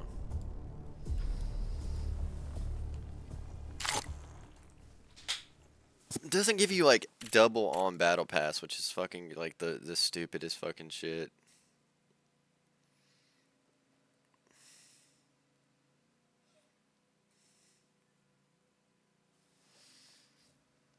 What's your problem, girl? I'm getting tired of you.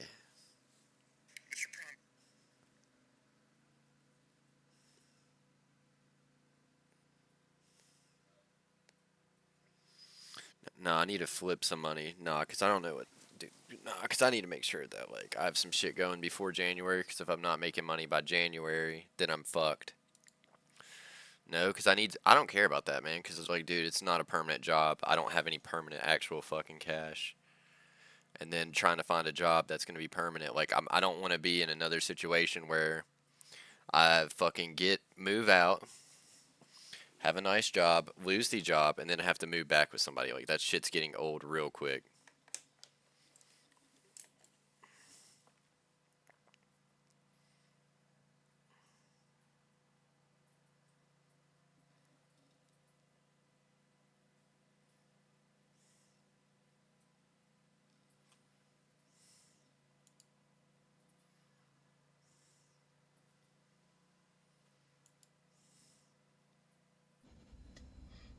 Hi guys, it's me again. Today we're going to talk about something that everybody has experienced, at least secondhand, and some people unknowingly have also experienced this firsthand as well. And that is going to be the decline of critical thought. This is something that I've been observing over the past 15 or 20 years or so, and I think that it's definitely started gaining momentum recently, and I want to explain and kind of talk about and explore why is that really happening. And this is a very popular topic in conversation in pop culture. There are things like idiocracy. There's the age-old question that people seem to be asking more often recently, which distilled down is something like, why are people so fucking retarded nowadays? And today, we're going to answer that question. And I actually think that there's a number of reasons for this that make a lot of sense. And the first thing you have to understand is that you have to understand that people need an identity. And that identity used to be tied to a religion, which, by the way, required you to do the exact same thing that secular ideology requires you to do as well. But the religion was a little bit more creative about it. And let's be honest, a burning bush is a little bit more exciting than climate change, isn't it? But I can show you guys how there's definitely a correlation there. And so anyway, this begins as a kid. And I think that nowadays kids, I mean, I feel bad for a kid nowadays. They're growing up, they're 2 and 3 years old, they're getting addicted to Cocoa Melon, then they get older, they've got Mr. Beast selling them, you know, chocolate when there's like, oh, well, this is supposed to be healthy and it's not. They get a little bit older, they start, you know, they turn 8 years old, they can finally write their name, and then by the time they turn 10, they learn about galaxy gas, and then they forget their name again. And so you think about it as a kid nowadays, and you're really getting spawn camped pretty hard. But anyway, here's another component to it that's very interesting. Critical thought, and I think thinking as a concept, and you can think about this with IQ tests. With IQ tests, this, you know, as with any conversation of nature versus nurture, it's often, a lot of times, some from column A, some from column B. It's a little bit of both. You can actually train yourself to become better at IQ tests to an extent. And I think that also what's happened is that people have trained themselves to not critically think. And I think that what's happened is that if you have, you know, your brain and you're thinking about things and you're trying to solve things out and reason them out, you train your brain. It's like a muscle, just like any other thing. And if you don't use it, you lose it. If you use your brain, you're able to use your brain more. And if you don't use your brain, you're not able to use your brain quite as much. And I think this has happened a lot, where people are effectively mentally AFK. And I think that they go AFK quite early on now in life. Because back whenever we were kids, and by we, I mean all the other boomers that remember 3,000 years ago in 1990, and we were kids, and we would be told, you won't have a calculator in your pocket. By the way, Miss Williams, you're fucking wrong.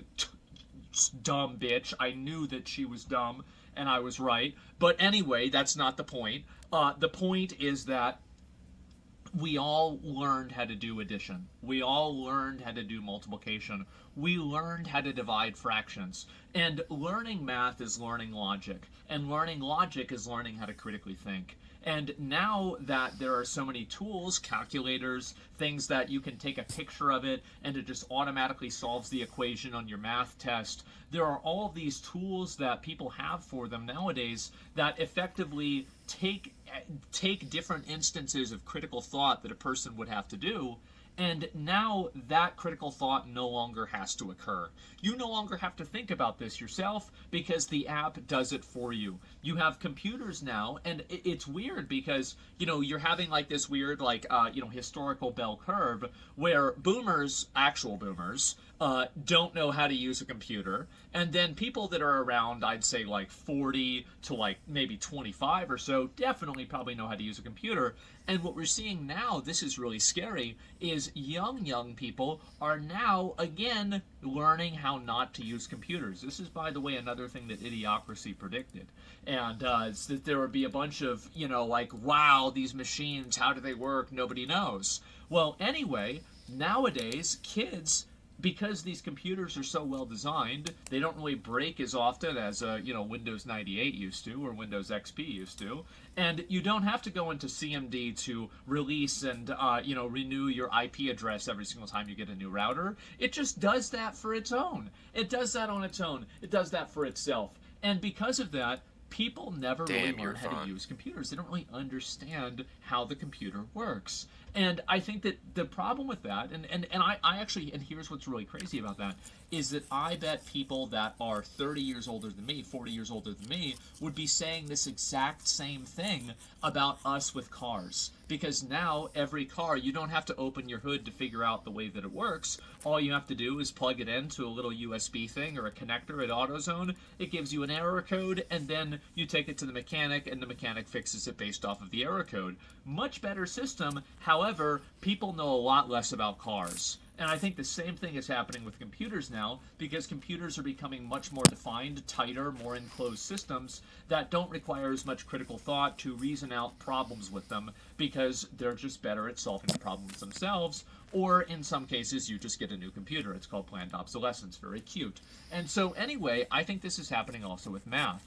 And every other form of critical thought is being outsourced to some sort of machine, to some sort of AI, to some sort of thing that is external from yourself. So now the individual, the kid, doesn't have to actually think about how to solve what is multiplication, what is a fraction, what is division, etc., right? What is algebra? They don't have to understand the logical implications of algebra, because they have a computer that will do that for them. And I think the problem with that is that once you abstract so many avenues of critical thought, you, at a certain point, abstract critical thought itself. And the worst part about this is that it doesn't end in school. I think this has happened all across the entire culture. And every single group of people, and this is going to ruffle a few feathers here, and that's why I'm doing it, but there are a lot of things that, in my opinion, if you evaluate these things critically, you can easily see how they don't really make a lot of sense, and how there is a common conclusion that any normal, reasonable person would come to. I'll give you 2 examples, and we can maybe do 2 more examples. The first example is going to be the really easy one. This is the one that a lot of people can probably agree on. Have you ever seen the graphs, or like the charts? This is for the America people here, that shows how many areas are red versus how many areas are blue, and they show, oh, well, look how many more red areas for Republicans versus Democrats. Why is it that, you know, the races are so close? Well, it's because a mountain doesn't really have a lot of people living on it as much as the same way a city does, for example.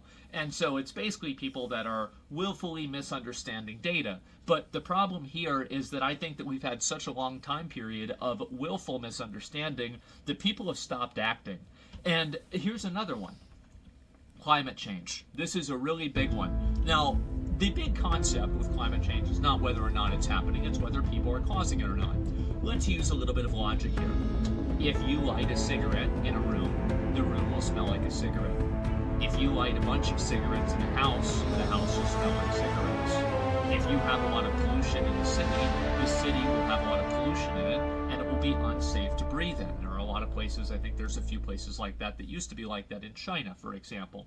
So in a theoretical world, it would be very logical that if you caused enough pollution, that you could negatively affect the earth in that way. This is somehow a bridge too far for many people, and many people are unwilling to even come to the conversation of thinking about whether this is happening or not.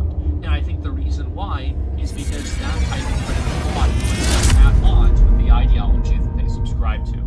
And this is something that, again, religion, we used to outsource this over to religion, but because people don't believe in that as much anymore, now we've decided to invent our own new forms of bullshit that, as I said before, are much less exciting than Jonah living in a fish, just to be honest.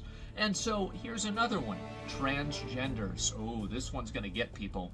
Obviously, a transgender, male to female is going to have a biological advantage against a biological female, all other things considered equal.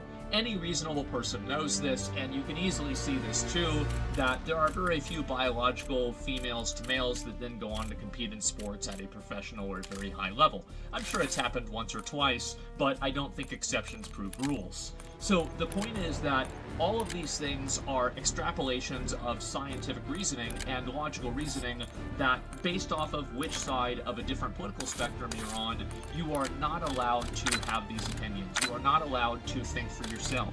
And I think that's really what I'm getting at here, is that you are no longer allowed to think for yourself, because thinking for yourself eventually takes you off of the, off of the reservation or off of the range that you are supposed to be living in. You never want to think for yourself because you could accidentally make a mistake. You could think too far.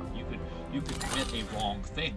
And when somebody does this, they get completely excommunicated. I think a great example of this is J.K. Rowling. J.K. Rowling said obviously the female experience is something that only biological females can experience in this unique way. Now, it doesn't mean trans women can't be women, it doesn't mean they shouldn't be treated like women, but the experience that trans women have is different than the experience that biological women has. This is a completely logical thing. I think that probably 90% of people think this, but people have to live with their mind in a cage and pretend like they don't. And what I think happens is that as soon as a person sees what happened to, let's say, J.K. Rowling, where she gets completely excommunicated by her group of people, right? Because she used to be a very, liberal person, etc. She got totally excommunicated. Everybody hates her now. And she also, by the way, got way more radicalized to the other side. So it does have a negative effect, too. But most importantly, the point that I'm making here is the fact that when you think for yourself, when you let your own experiences dictate the way that you see the world, you oftentimes come into a direct contradiction with the ideologies that you are part of. And people don't like to think. People don't like nuance. And I think this has always been true, right? I mean, you know, we had Salem witch trials. They burnt Joan of Arc.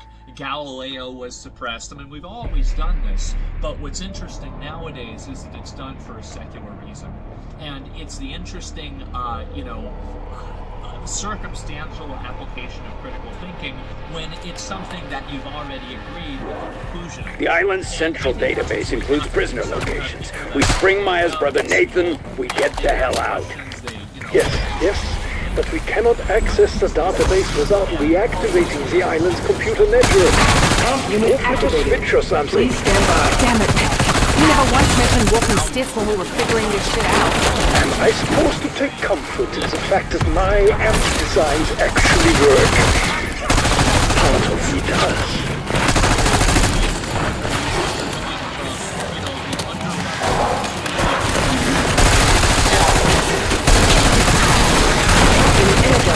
Area 1 online. Let there be light. Pardon the cliche, but we must celebrate while we can.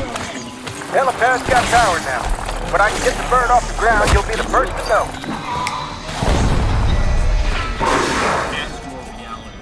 And the reason for that is it's a degree of commitment.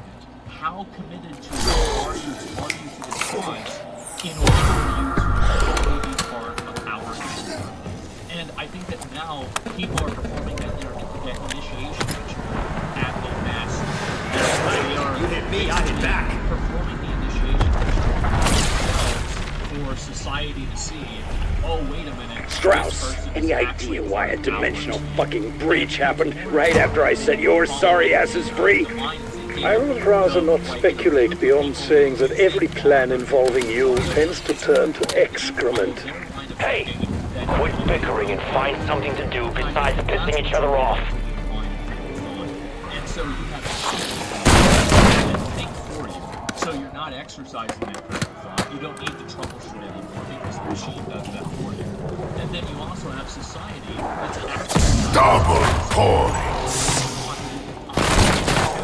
Like, there are a lot of things that many people can always agree on, but because of political spin, it turns into being a controversial issue. I think things like lobbying or something. Amp unit activated. Please stand by. But people will take themselves because these things are... Rock way is rough for all I care.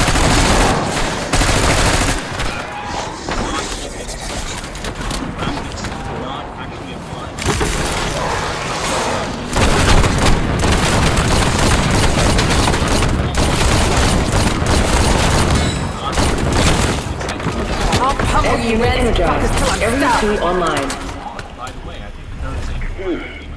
If the inversion warheads were exhumed from the sea, would they still be operational? Duh. The sun will burn out before they break down. Why do you ask? Dr. Modi has them.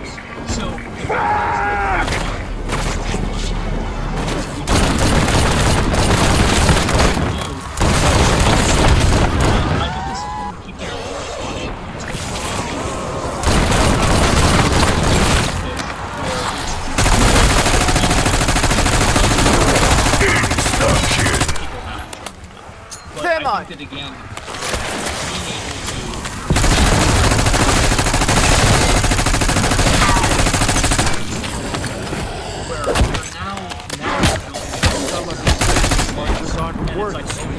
this is the person who's saying that, I don't want to give like a big list because it's going to trigger a lot of people in chat, but, you're going into into the NPC programming of certain people, and you're saying the thing that you're supposed to say. And then once you do that, now you're part of the thing. Now you can be accepted because you have decided to forego your own reality, forego your own critical thinking, and instead adopt the critical thinking and reality. And I think that that's why. Security files list Dr. Ravity Modi as the head honcho here. That's slightly alarming. If you had spent the last 6 years here, Peck, you'd be more than slightly alarmed.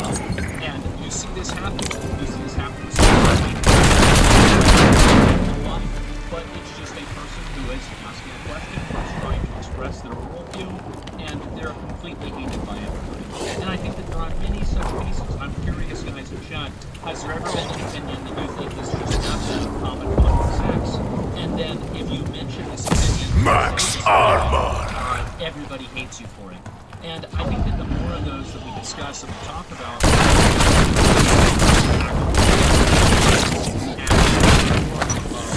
coming to a conclusion rather than as a form of reverse engineering a conclusion. So it's like instead of making up your mind up,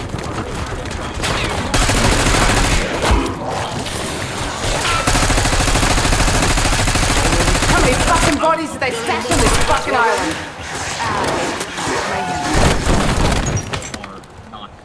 And I think that we have so many of those nowadays in our society. And again, Setting rally point. Afraid to step outside of that box because you can ruin your life for doing so. And you see many such examples on social media and on the news. And kids again are just getting farmed because they never have to So, what'd your brother do to end up in a place like this? until number one, people Has to clean up the mess. and number two, it legitimately. Amp unit activated. Please stand by. tear them to pieces.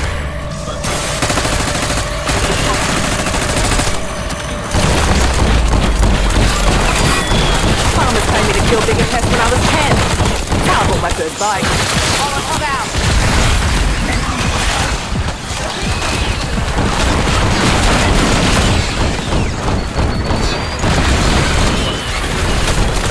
Unit energized. Area 3 online. Shit. Protocol dictates the hard drive gets moved during a red alert. Maya's gonna freak out when she hears that. Dr. Peck, if you have boots on the ground, you can search for the hard drive. You will find it.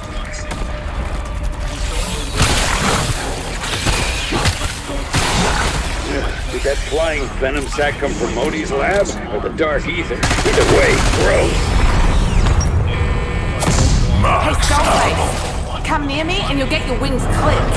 Interesting. There's an encrypted file in the database written by Technical Officer Anya Tanovsky.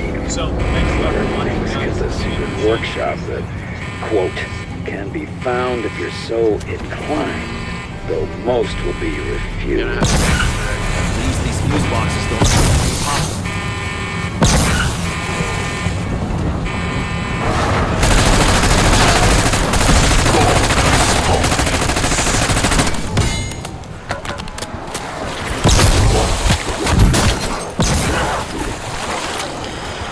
Someone go grab a mop and a bucket. We got a gusher.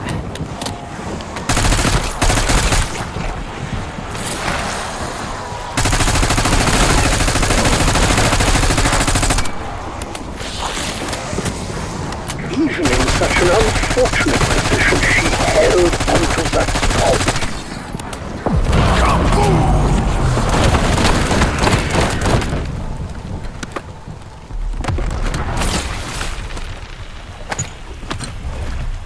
Not many lines. Some work to get you locked up at a CIA black site. Oh yeah, I can feel it. We're smugglers. Any type of contraband, we can move it, including refugees. But when some of our cargo started disappearing, Nathan asked a few too many questions.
heard of the French Syndicate? Criminal organization based out of Avalon.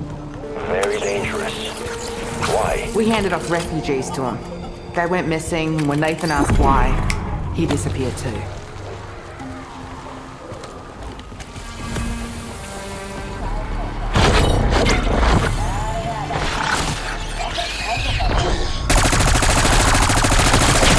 And I'll do it again, many bloody times.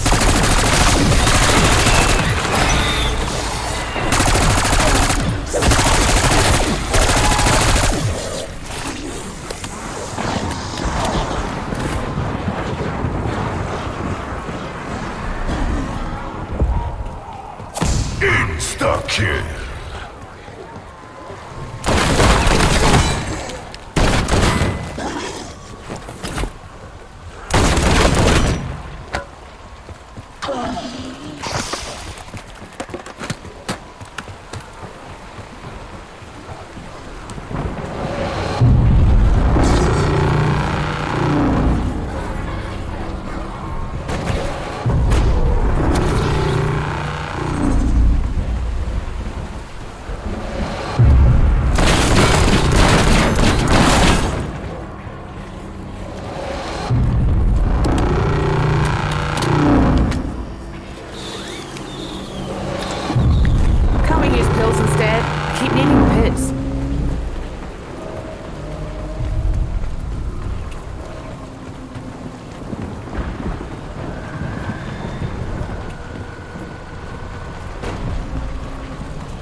Tarnowski's notes say that resonator can locate the ammunition.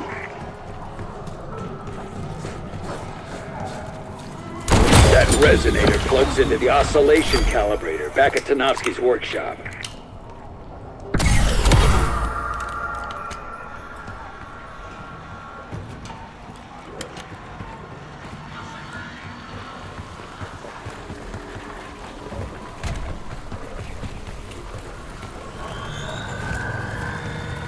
If you can't be bothered to think for yourself, come pay me to do the thinking for you.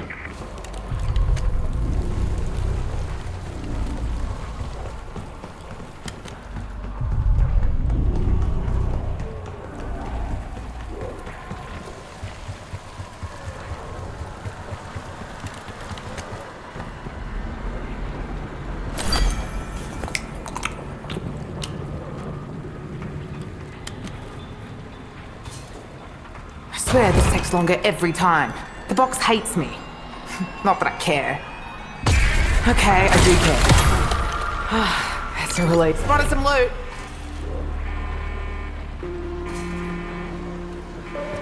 Sorry, pack a punch if you want to grab it. Yeah, cancel that. Tag and loot.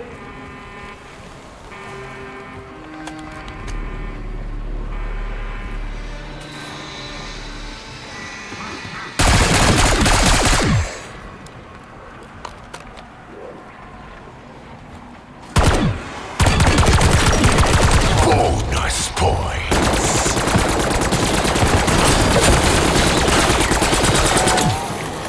Congratulations. You just made Maya's top 10 grossest experiences ever. Spotted some loot.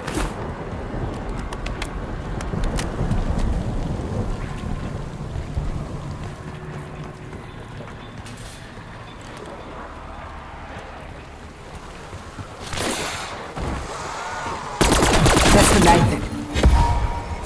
Max armor.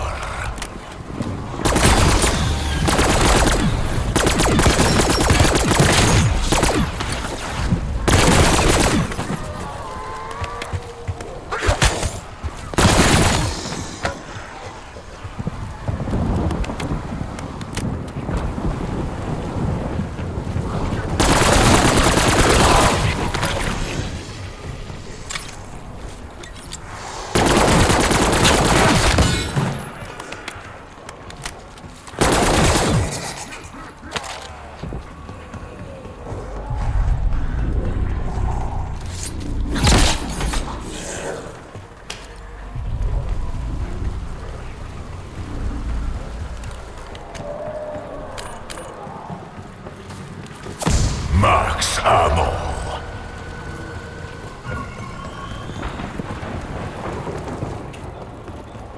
Someone took a wrong turn out of Dickville. Line up and shut up.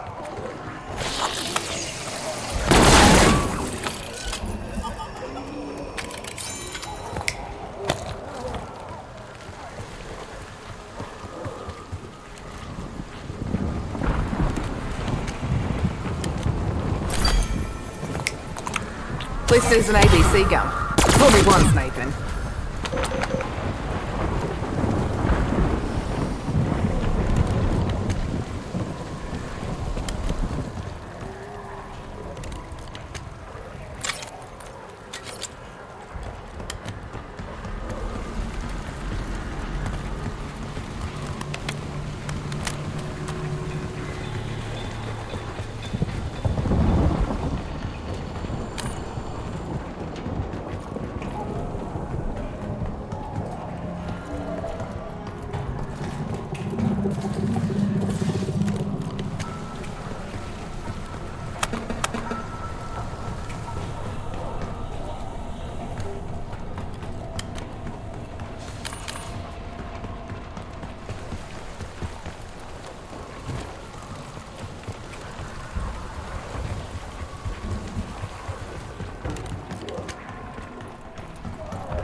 No worries.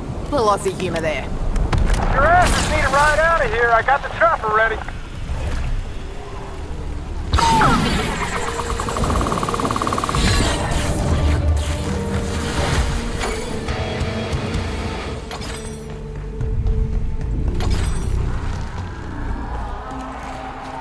Patching myself up.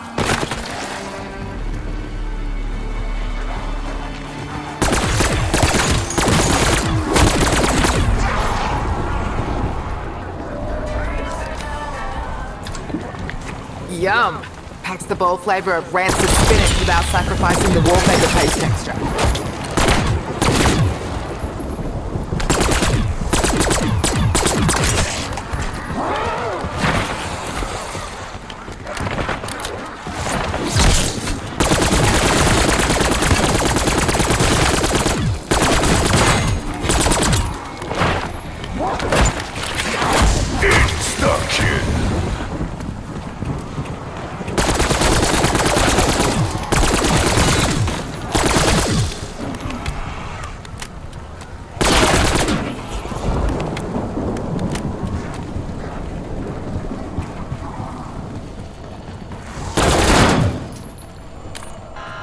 Double points.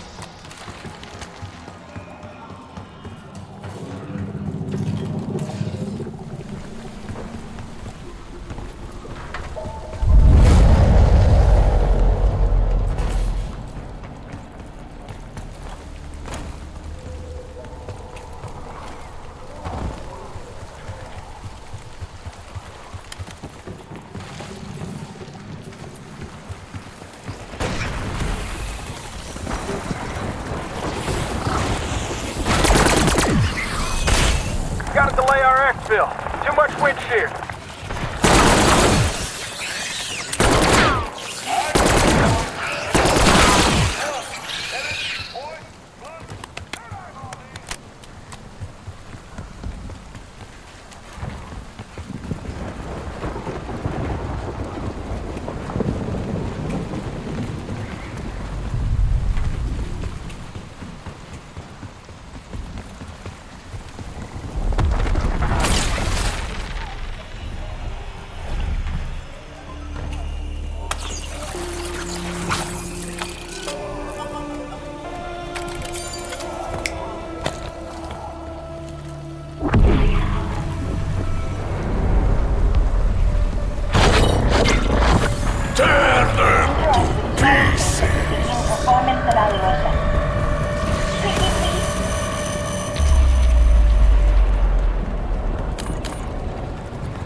use the sheer keeper parts anyway.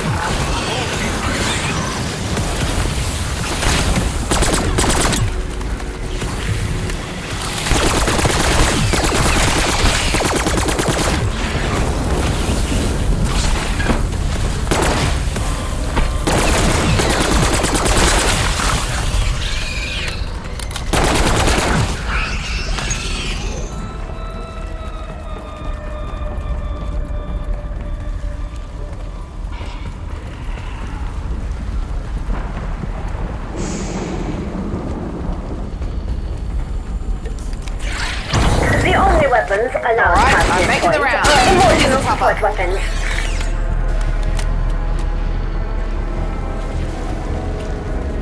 So suddenly you're better than me? You know that only 3% of the population is gifted, right? Spoiler, you're not one of them.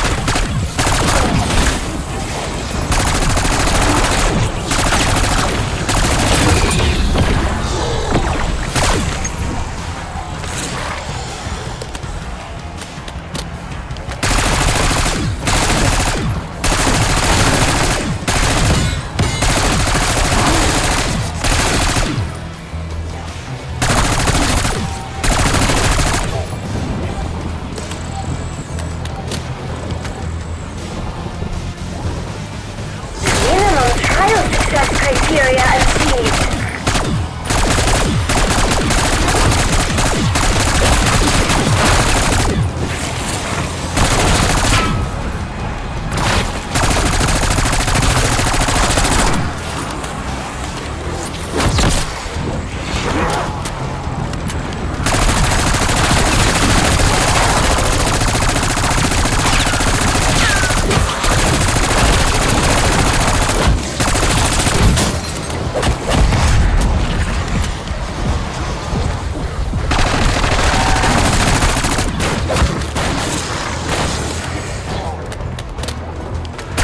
Lay a drop for all I care.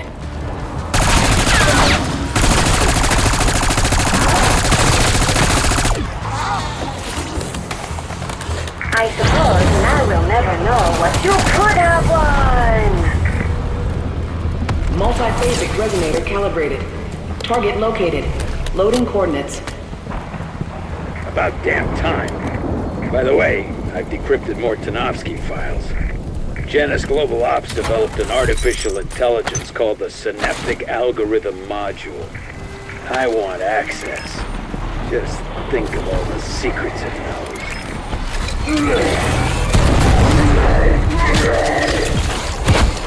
Give me a hand!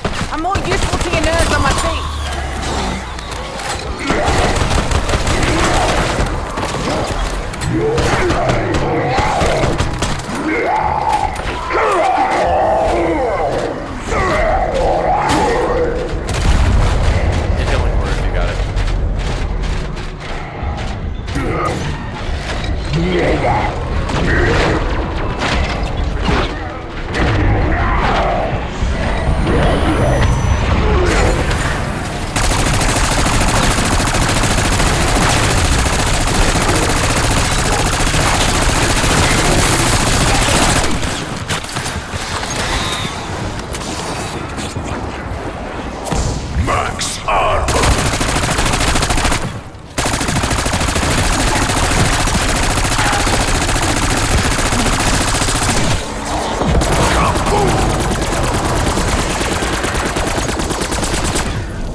Bring the pain!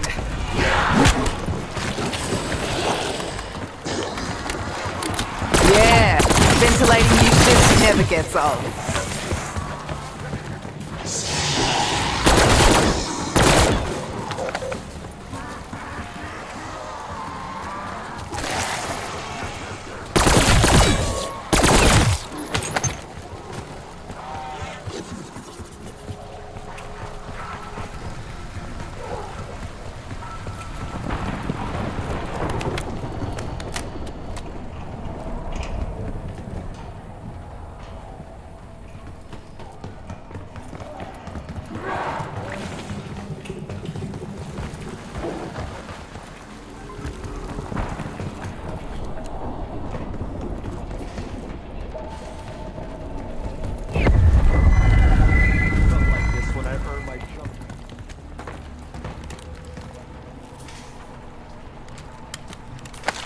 Turn my bet in.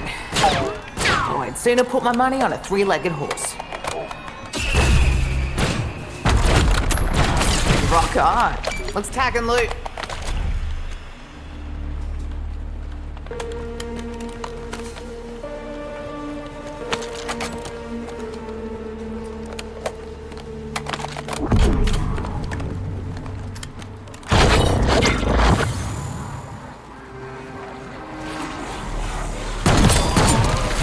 I prefer slow roasted, but this works too.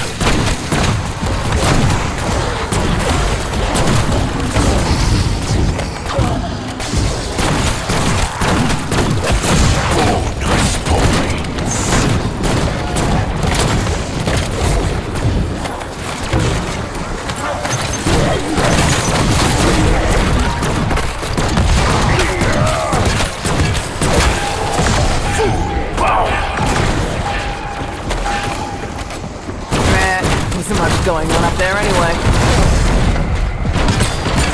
I tear you apart.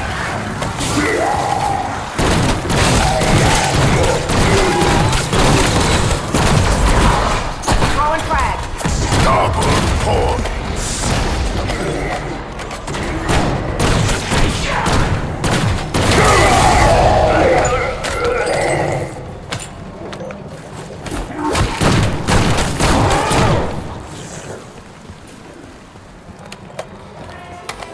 Mark and Juggernaut.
Anyone got banana ketchup for these chips?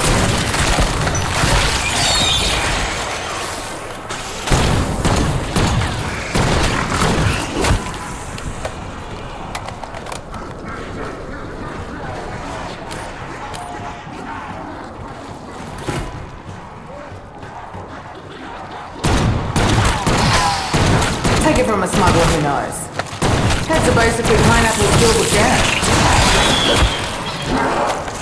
Bonus points.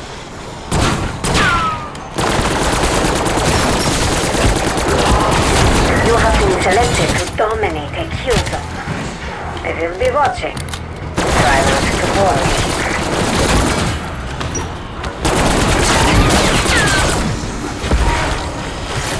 Oh, fuck.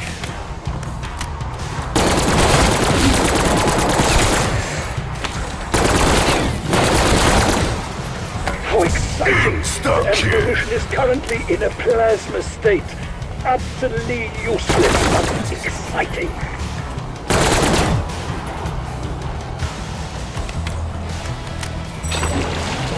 Easy mode, likely craptacular tier reward achieved. Yay. Oh, look! One of them dropped something energized. Okay, Amp says it's snack time.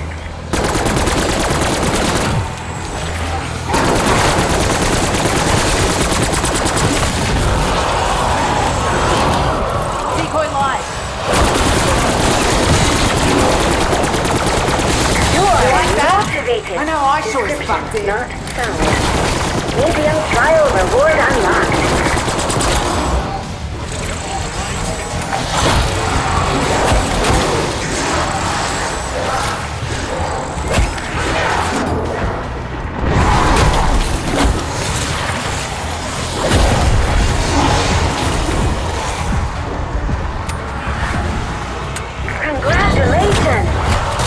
did our best. And that's what counts. This is Raptor 1. Give me a holler if you need to exfil. Perhaps it would be for the best if I delete all record of this.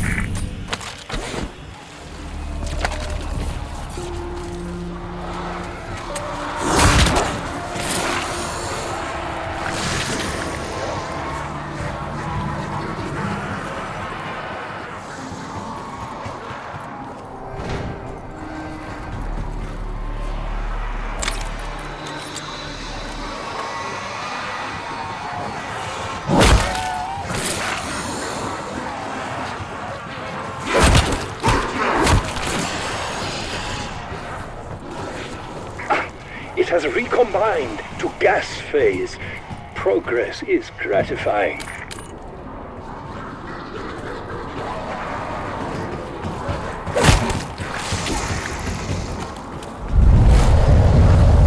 Decoy going out.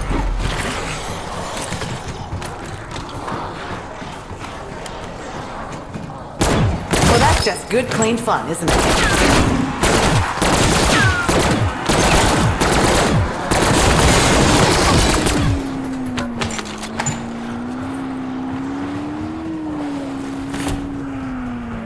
Janice made this monstrosity, and it's on us to dispose of it. And when I say us, I mean you.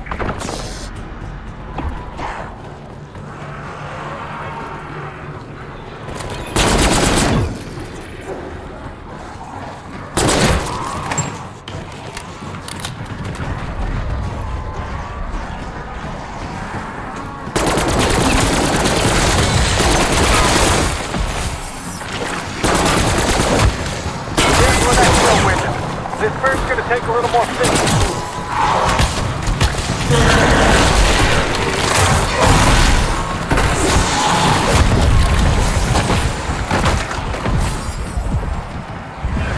Throwing decoy.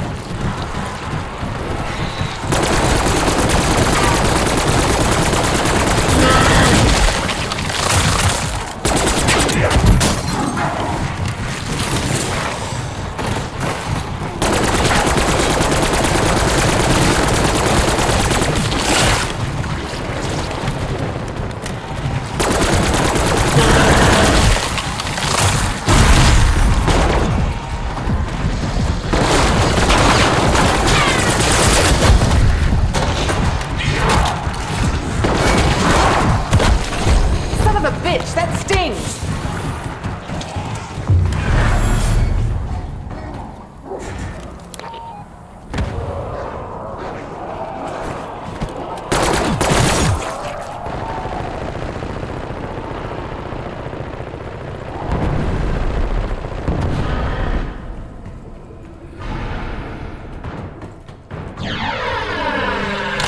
Trigger MC4.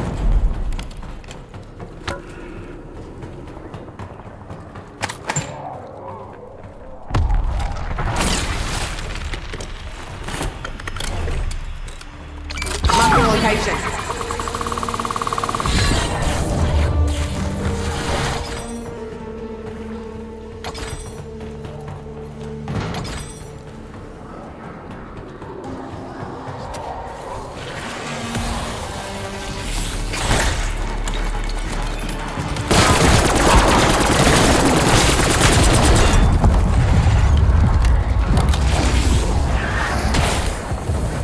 Nothing personal.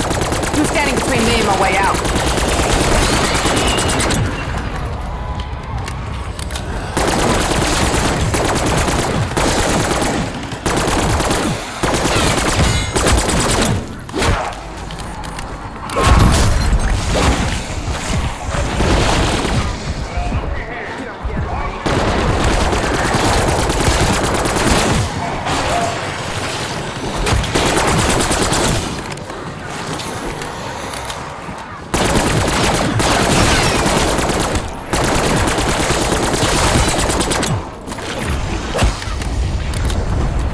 Looks like I found the prize at the bottom of the cereal box.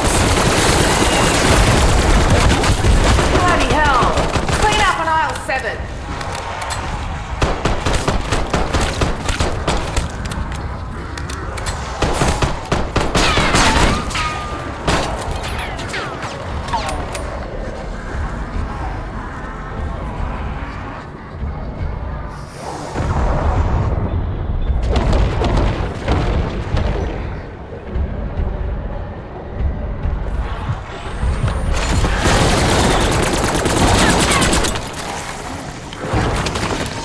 Incoming C4 charge. Dude, how?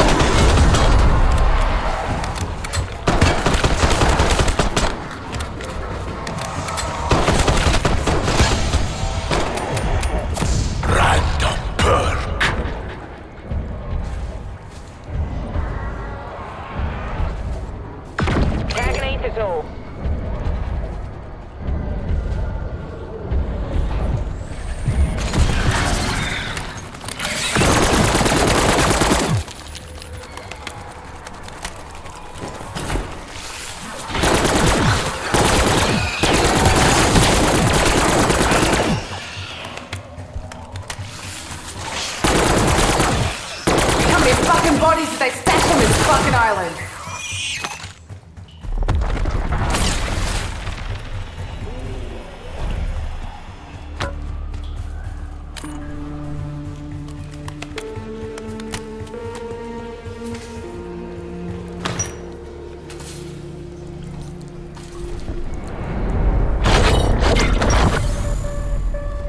Tear them to pieces.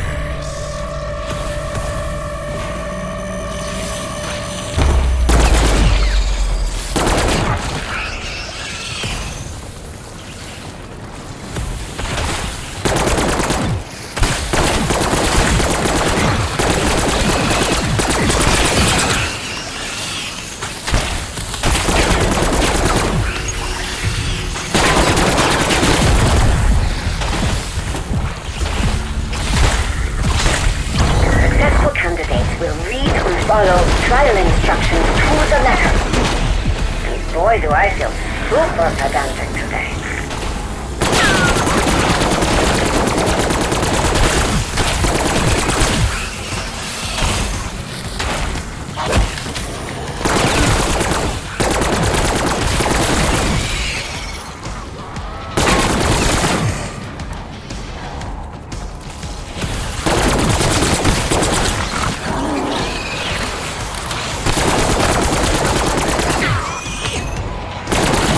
Added a note to your file to say you don't suck.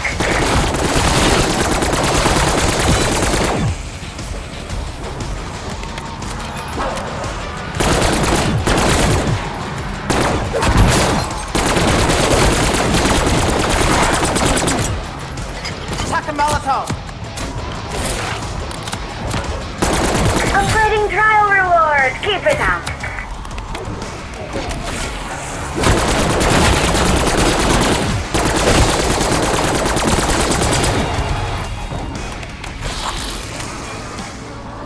My programming dictates I enforce that the highest trial tier reward has been unlocked.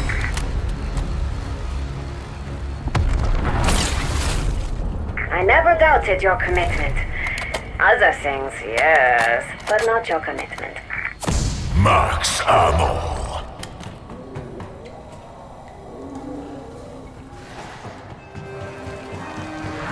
Head for my waypoint.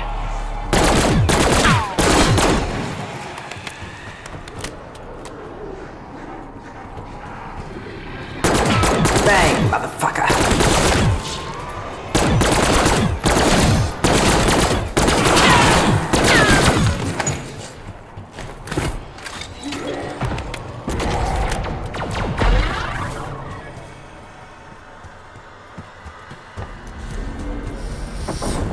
Oh, fuck. I'm getting tired.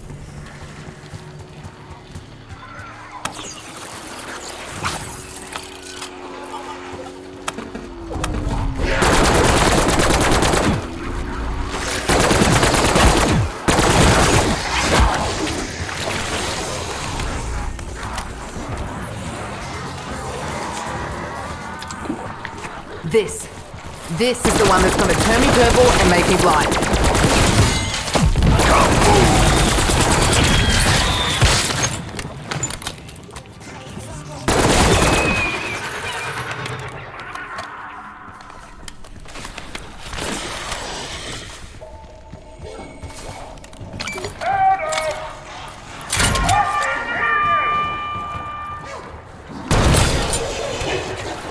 Okay.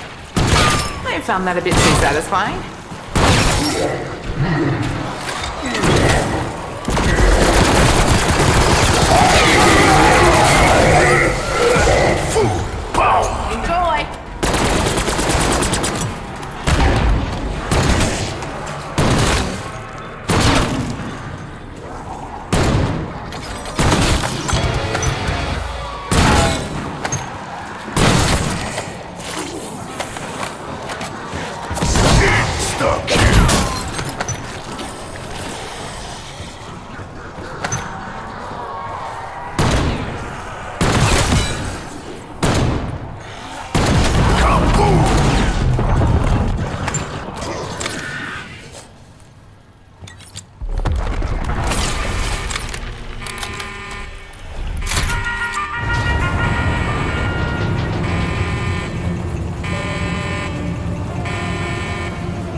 Where'd your head go?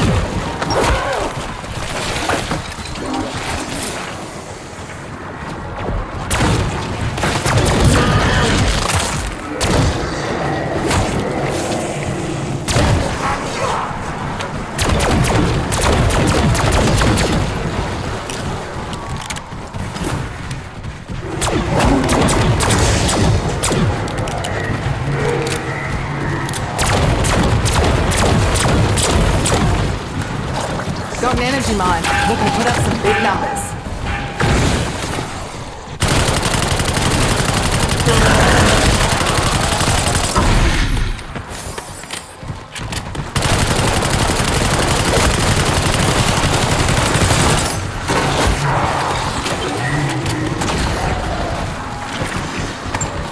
Fire? Why fire? Ah, just make it solid.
See that? I'm just warming up, baby.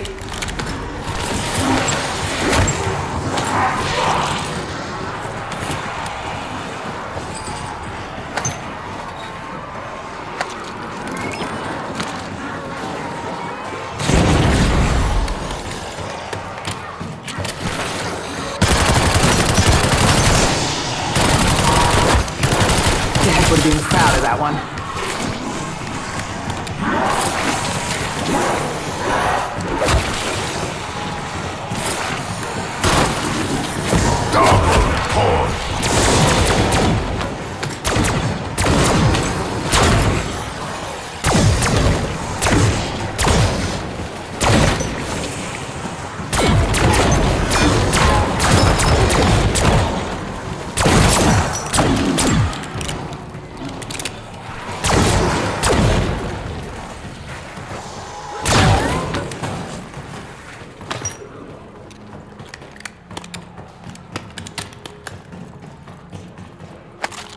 Stun send.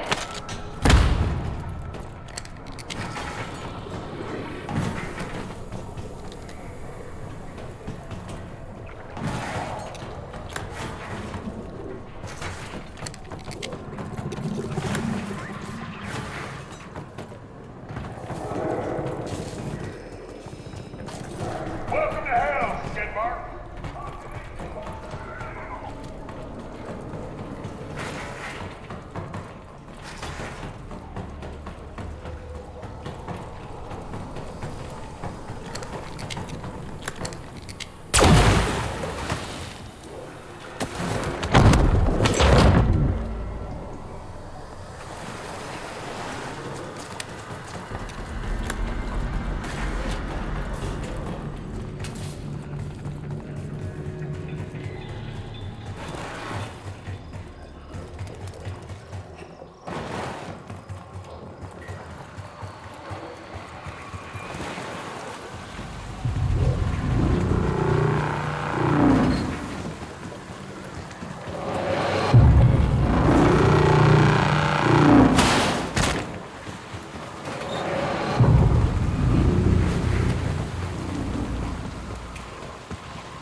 Y'all want to pull the ripcord? That's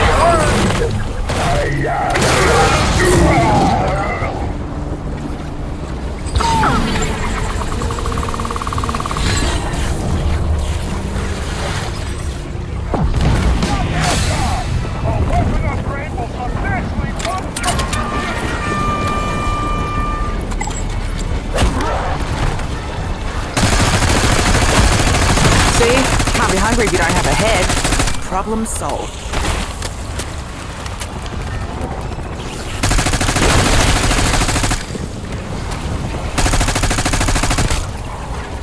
Molotov out!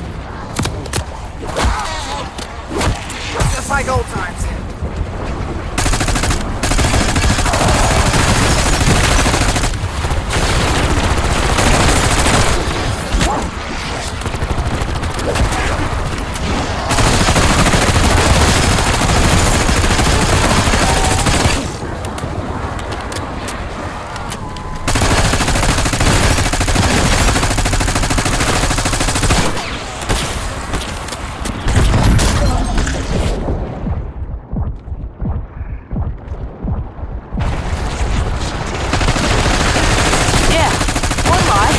That was an ace blow. I got a better one for you.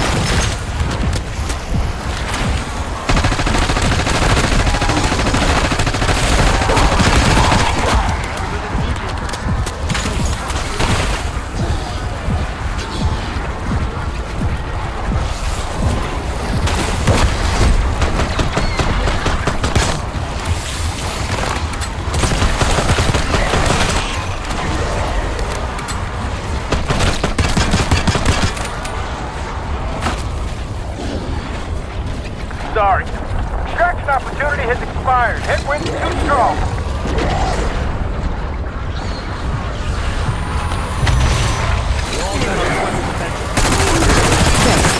Those greedy bastards would have torn into me like I was lechon.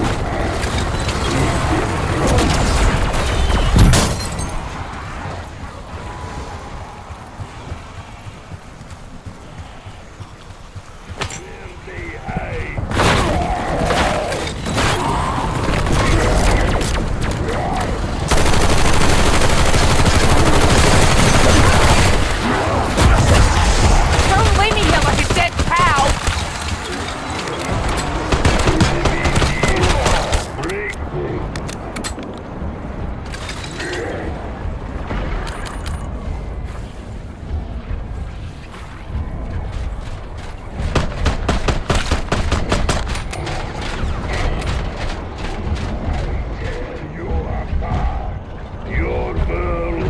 I see an enemy.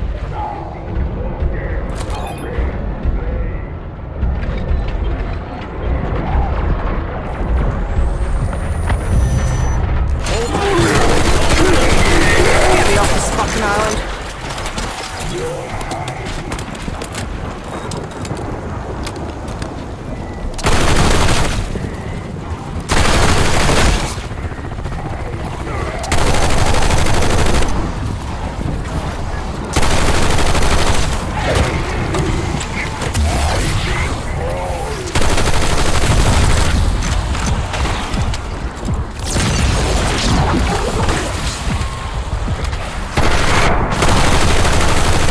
How many fucking bodies?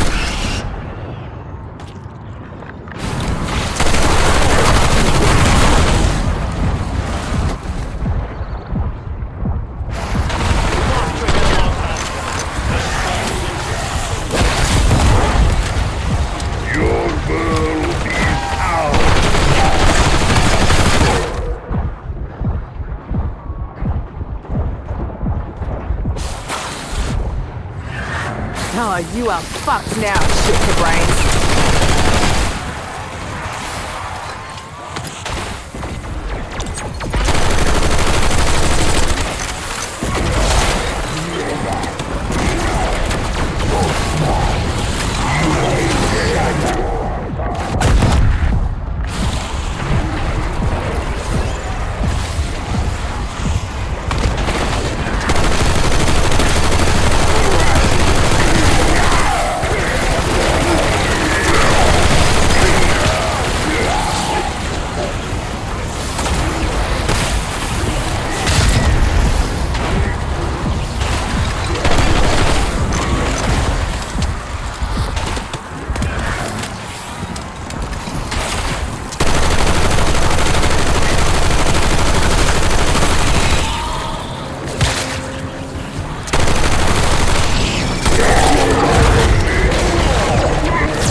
Okay, Gary Parker, surveyor, July 12th, 1984.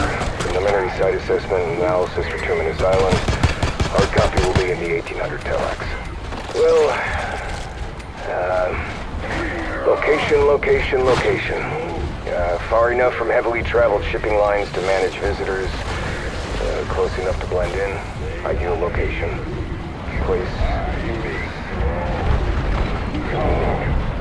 Not going to be a destination resort or bustling deepwater commercial port, that's for sure. So, how do we get it up and running? Well, here's the punch list. The main structure is a fortress. Right. That was the opposite of fun.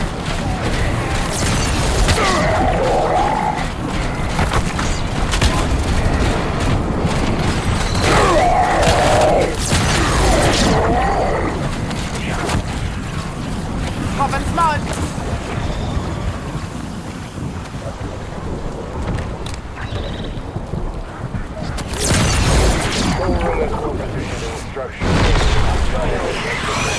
Fucking exhausting.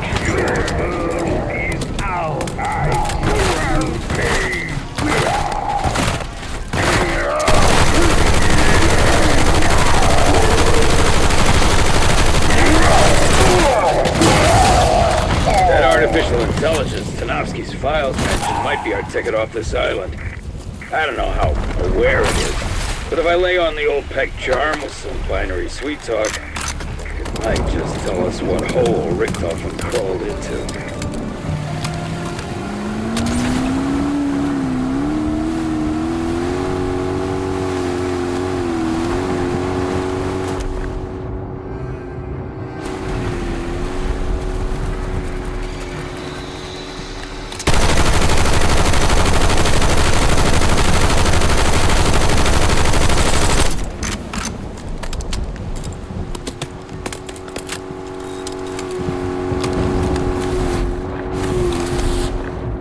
James Tanofsky didn't live to see this.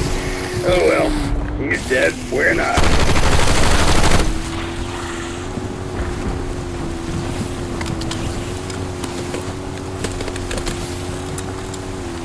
Like I always say, if you want to win, your team needs some tentacles. All this fishy shit might put some of you off seafood. But me? I'm a strong stomach.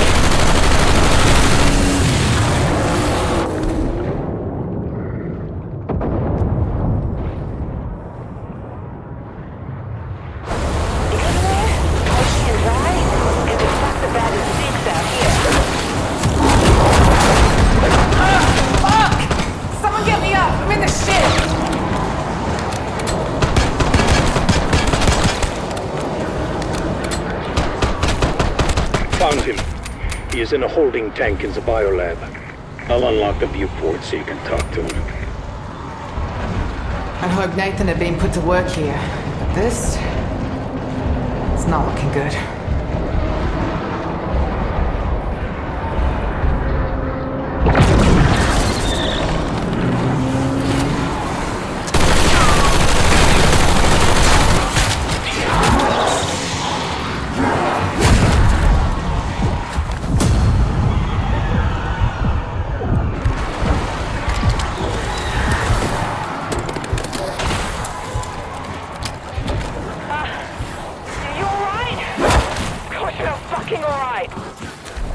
The knuckle draggers who ran security must have had a failsafe to remember the keypad code. To unseal the container, it is crucial that any active release handles must be turned in unison. Max ammo. Let's hope it's that simple.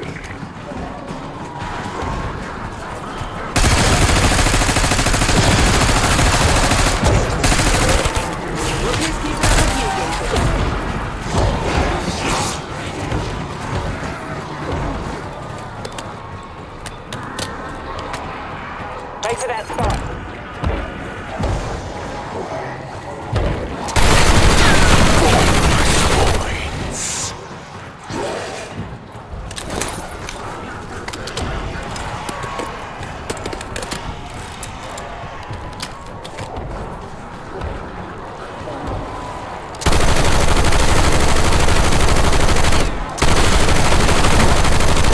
Don't suppose Uncle Sam gives out medals for marksmanship.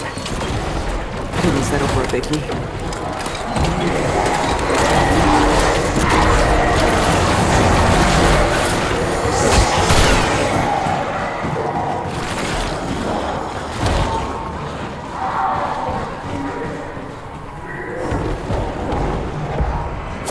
Max armor.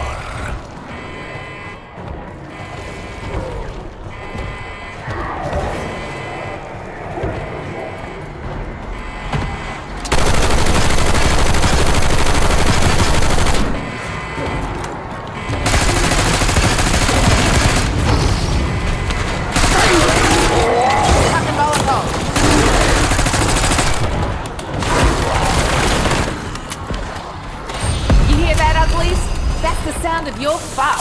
Double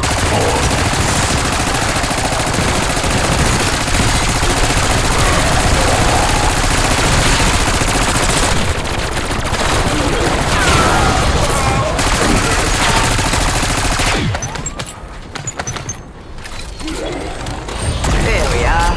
That should have you singing a new deadlier tune.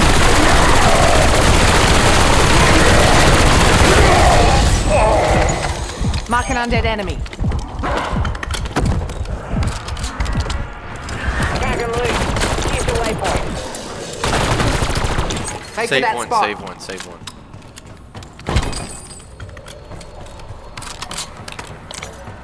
Marking location.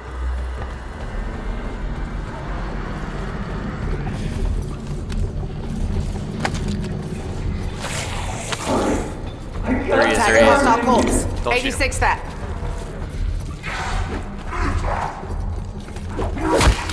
Alright, so what do we gotta do? Head to that spot.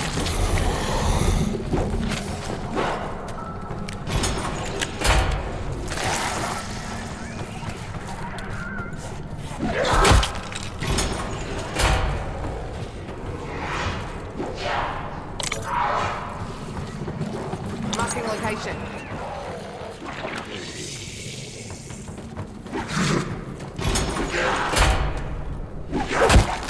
Oh, we all three gotta hit this at the same time. Come over here, Carl.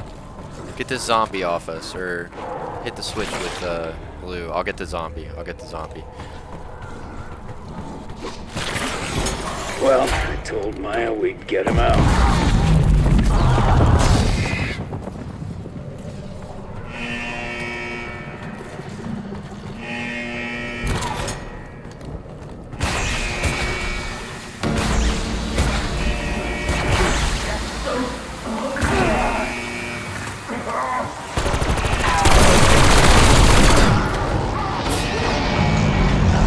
Modi, you sick fuck. You should have just killed him.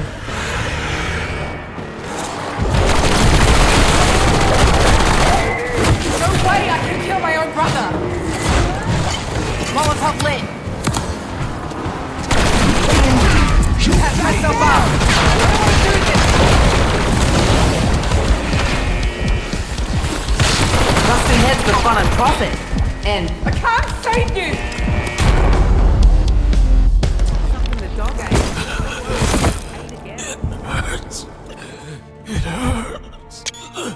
Okay, I found the protocol to access the Janus AI system. I'm gonna need you to input the command via a PC in the communications room. Got it? Chop chop! You know what, Peck? I'm not your fucking errand girl. A key card, most promising. So many locks, so many possibilities.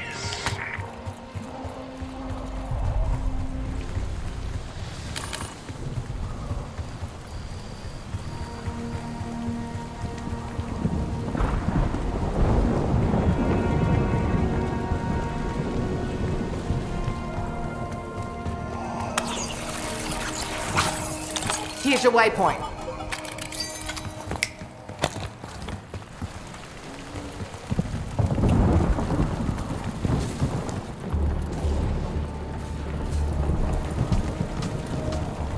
Shit. The island's connection to Janus HQ has been physically cut. The network cables could be manually reconnected, in theory. Yeah, maybe they'll get lucky and find some node connectors.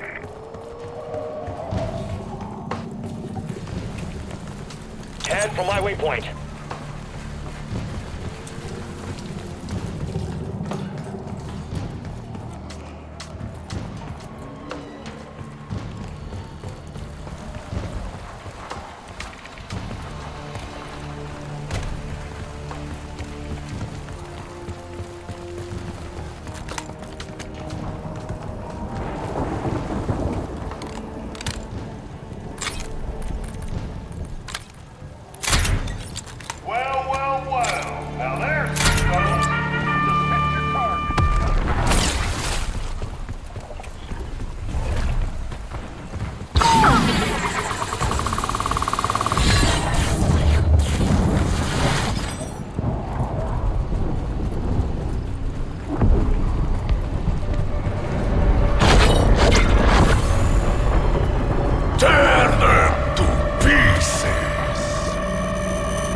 would have been proud of that one.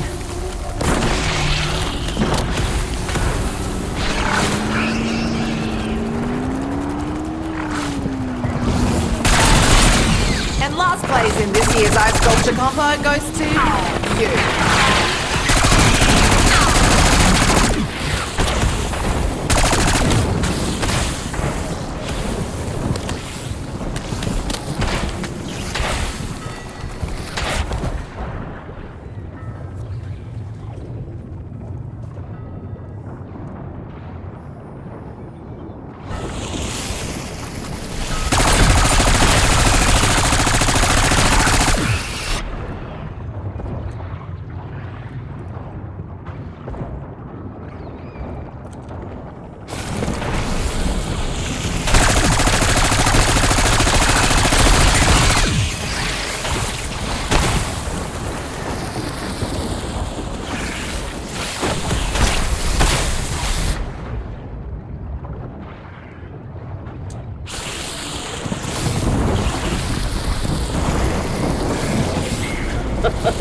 Fixing the network won't help. The outbreak hit every Project Janus facility. Whoever you hope to contact is already dead. Bring back my inversion warheads or I swear I'll... You'll do nothing. And I'd rather die than return to that island.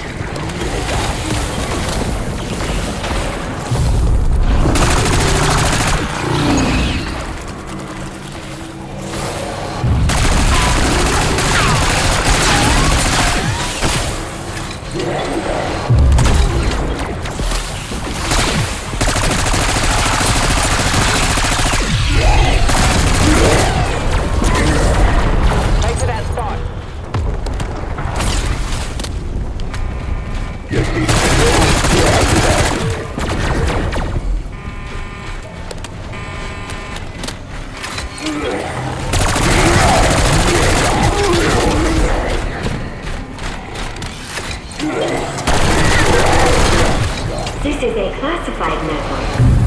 Identify yourself. My name is Strauss. My associates and I need urgent assistance to escape this facility. Strauss? Oscar Strauss? Are the others with you? What the hell? Why do you sound like Maxis? You're speaking with the Synaptic Algorithm Module. Explain yourself. Why do you sound like Agent Maxis? She was my first contact. The true Samantha Maxis sacrificed herself to save your world. Yeah. May she, rest in peace. Do not worry. I do not share her grievances. My priority is to get you all off this island. Well, if you'll hijack most of any sub, we can get back my warheads and make our getaway. I can do that, but I will need your assistance. Everyone gather at the guard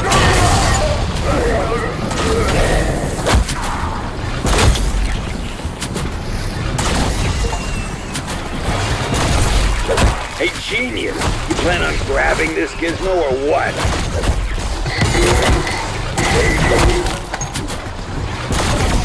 Move your ass, people. Modi could be halfway to Japan by now.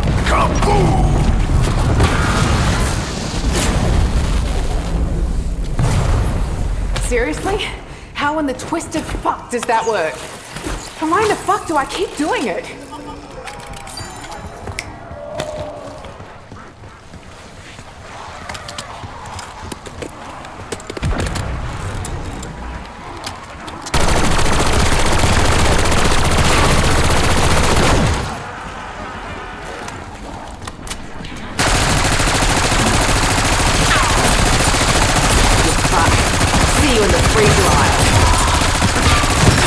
Anyone hear that one?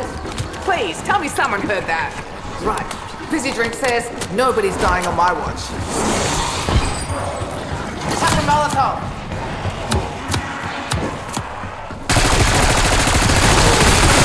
Modi would have just used in the past anyway. You are too slow. The triangulation process will fail. Trying to target me. Hope does spring eternal. And then you die.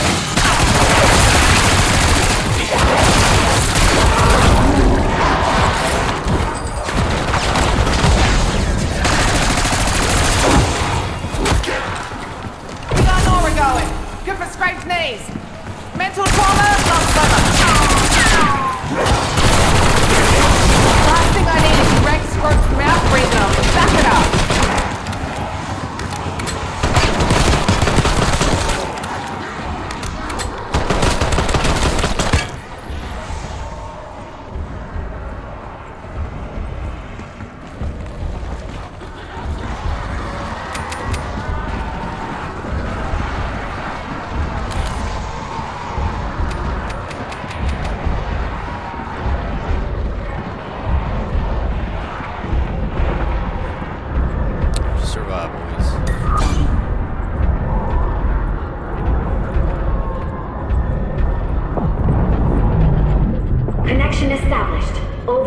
Submarine control.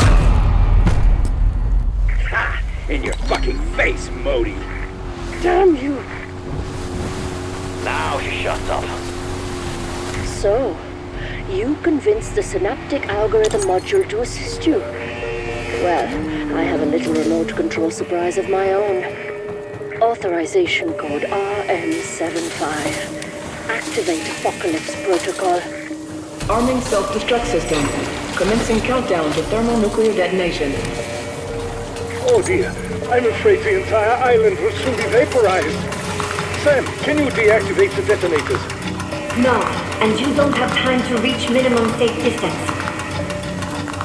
Your only option is to deactivate them manually. Okay, but why is the alarm still sounding? You took a detonator offline. How very clever. But believe me, your efforts are in vain.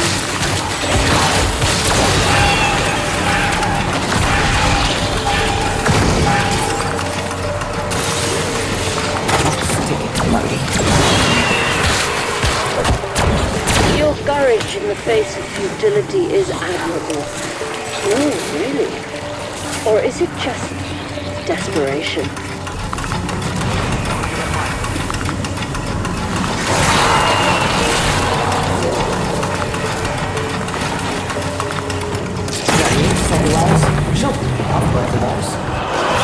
Apocalypse protocol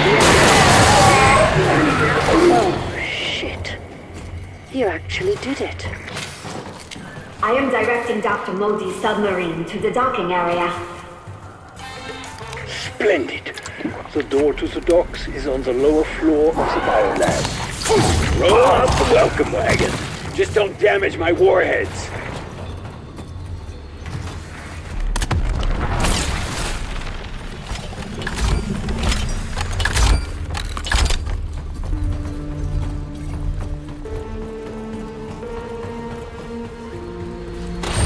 If I put a beer in there, will it kick out a keg?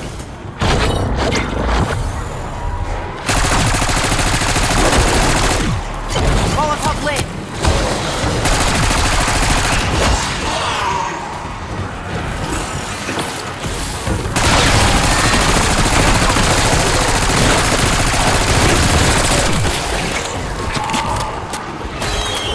Block way is up for all I care.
grounded enemy.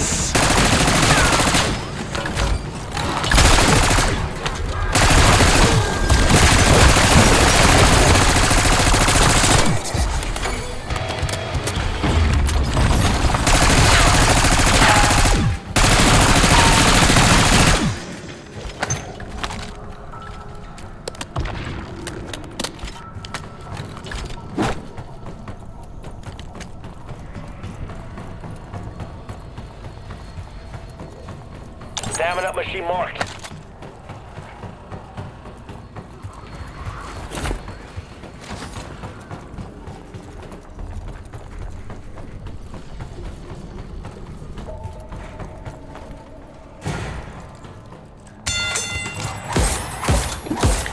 Boys always said I was a knockout.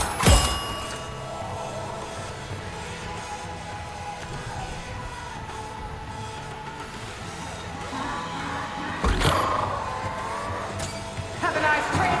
See you next never. No mercy, our space. Raptor 1, Sky Doors is open for business. Seriously, we can evac if you need to.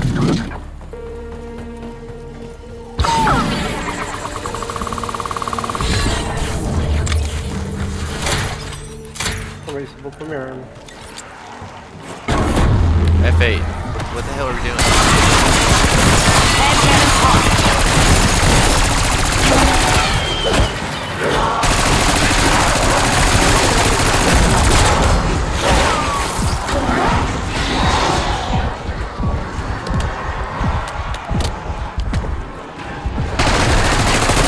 Looks like today's not your day, Aswan. Fire sale.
Shooting lawn gnomes with an air rifle. Alright, let's try this trigger.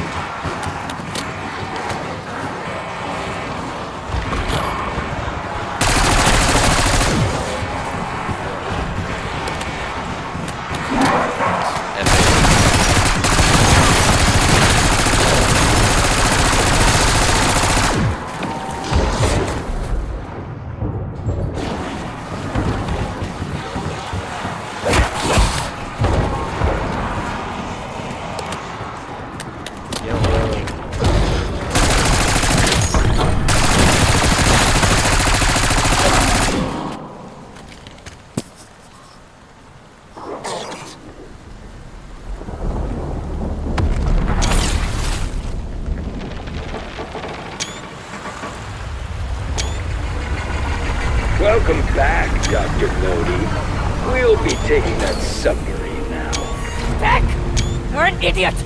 And these thugs of yours are less than idiots. None of you can begin to appreciate the things I accomplished here. You aren't qualified to I am fearful of its new capabilities. Why wait to see what they are? Get it dead, people! Kinda seems like we fucked up.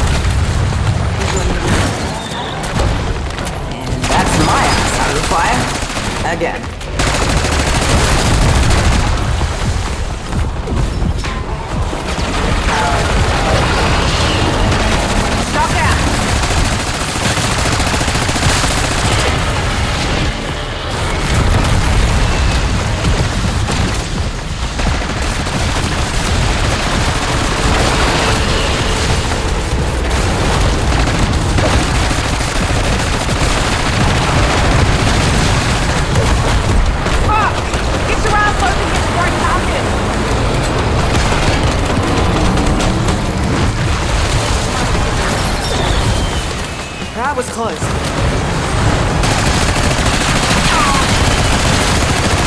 Jackpot. Right in the door.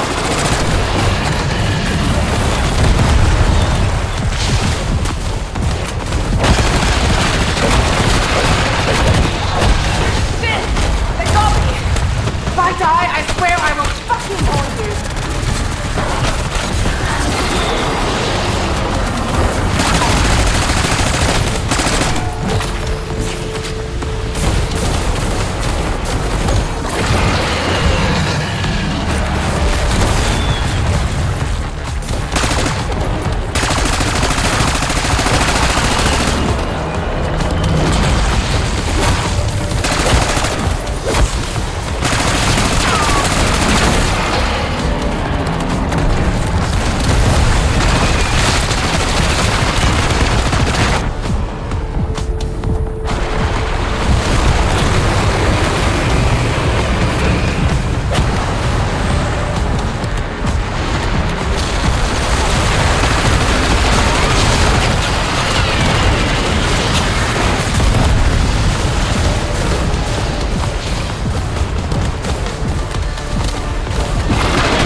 You're right for gobbling up my warheads!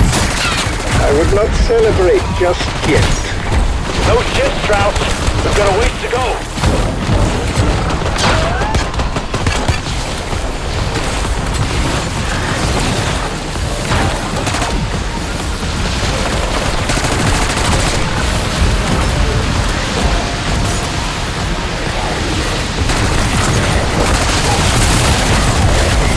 Son of a bitch, that stings!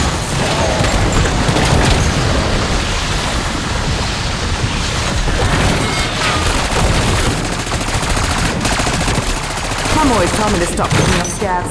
Some things never change.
This time I'm gonna assume he's not dead.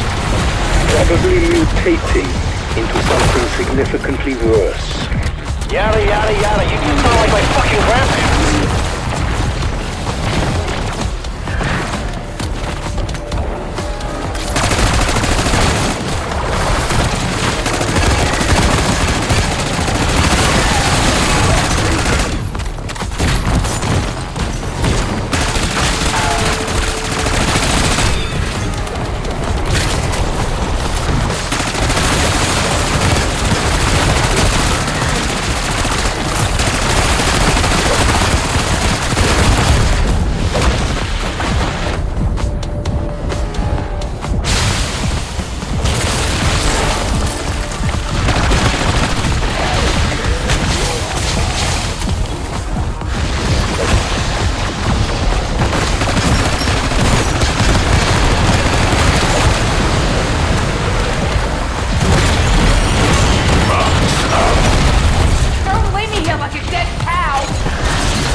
Remind me to give you a discount, yeah?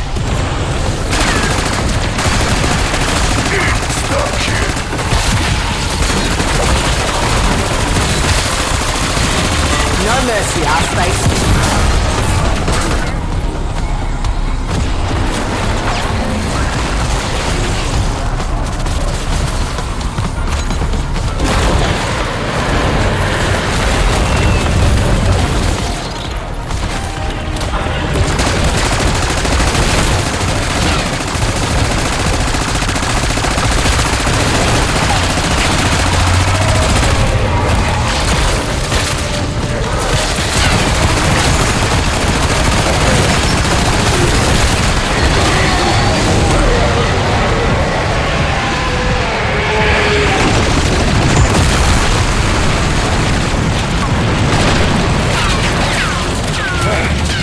At last, our aquatic assailant is no more. Whatever happens next, sucks it won't include a hot shower. Today must have been very difficult for you, Pack. Humiliating even. But at least we eliminated that monster and Modi. Gather in the guard station. I have a proposal that I believe may interest you.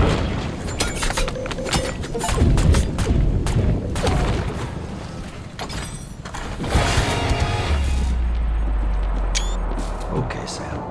Whatever you...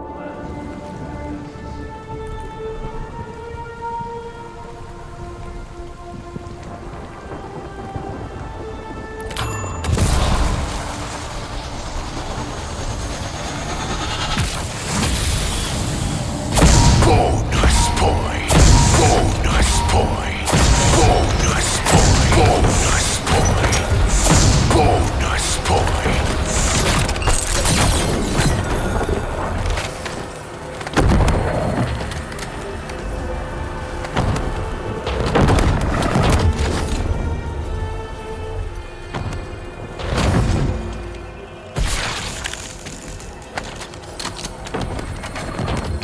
Just looking for an ether tool.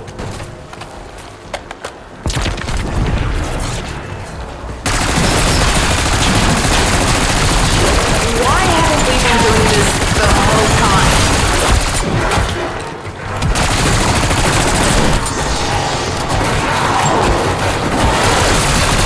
Brody would have just used these parts anyway.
I'll be biting through girders in no time.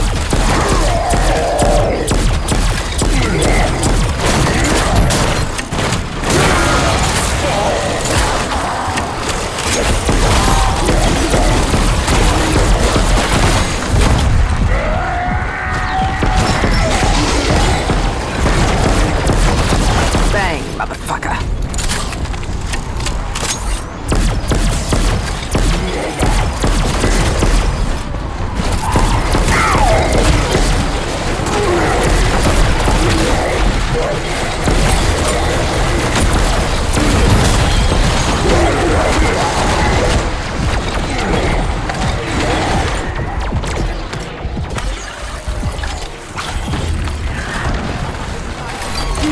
Guess that's one life down and 8 more to go.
me on my way out.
C4.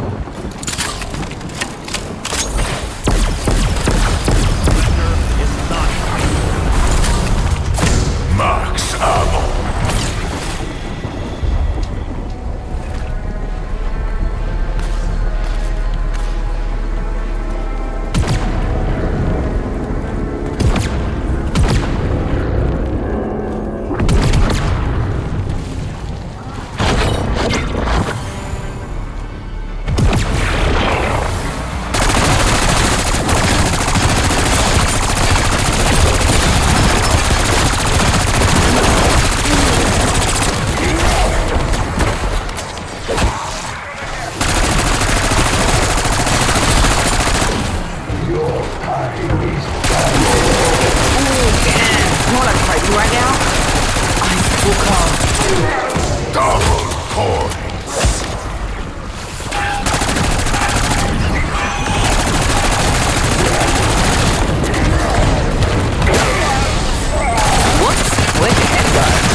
Up with you gazers.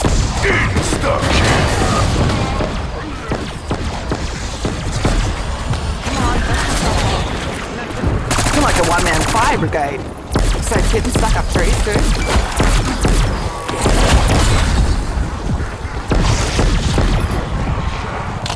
Throwing it up.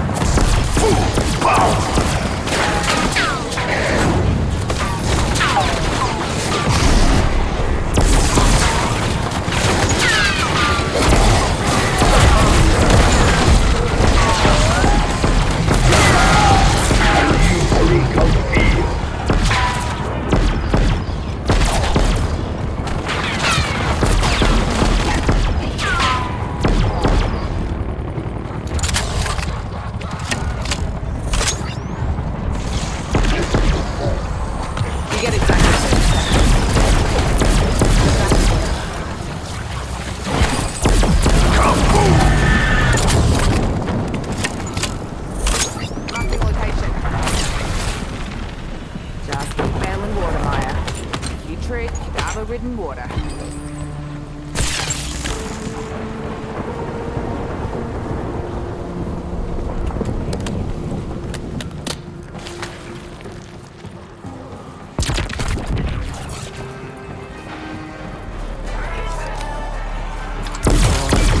Anybody got mouthwash?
Look who's keeping up with you geezers.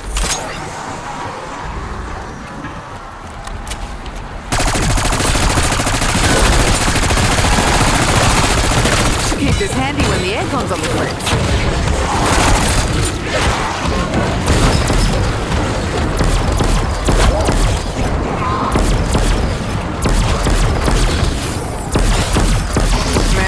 Not so much going on up there anyway.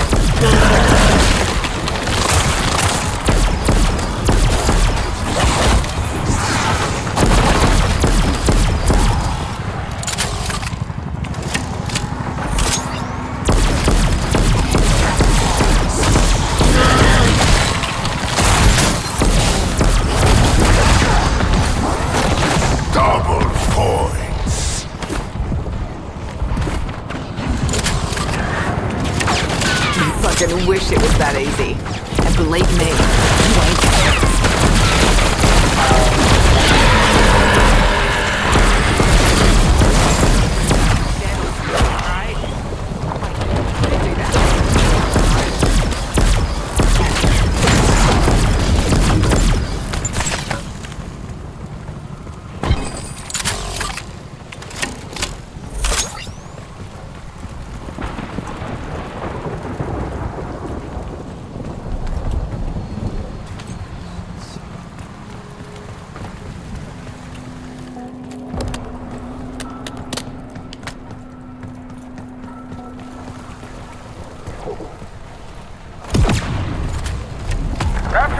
Ready to extract whenever you want to bug out.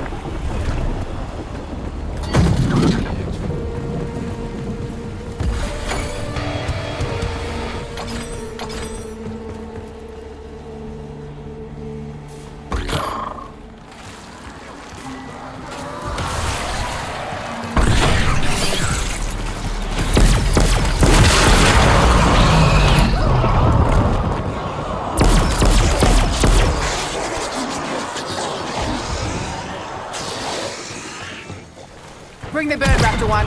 We're tapping out. Here's your waypoint. Hear you loud and clear. Commencing retrieval lock.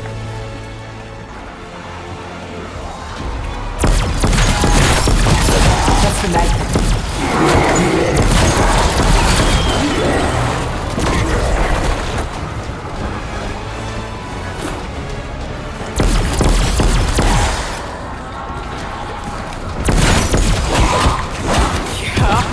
Feels like my blood's been swapped with gas. Position correct still.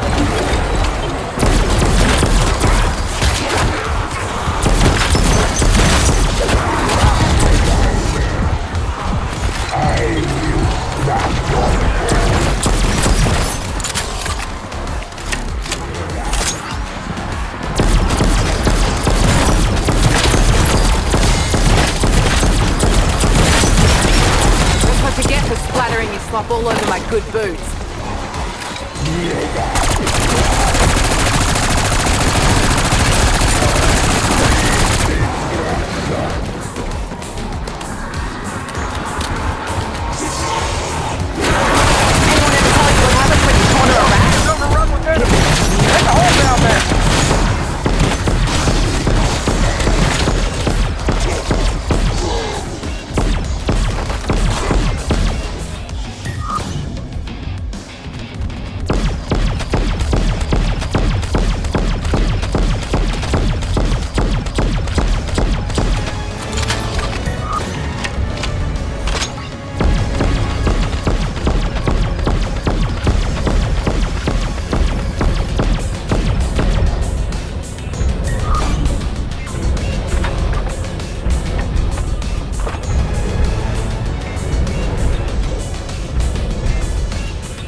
Decent shit. Now let's check this out. Everything's got a price. Oh shit. Get that. Alright, I think I'm done ski. What did I get for that?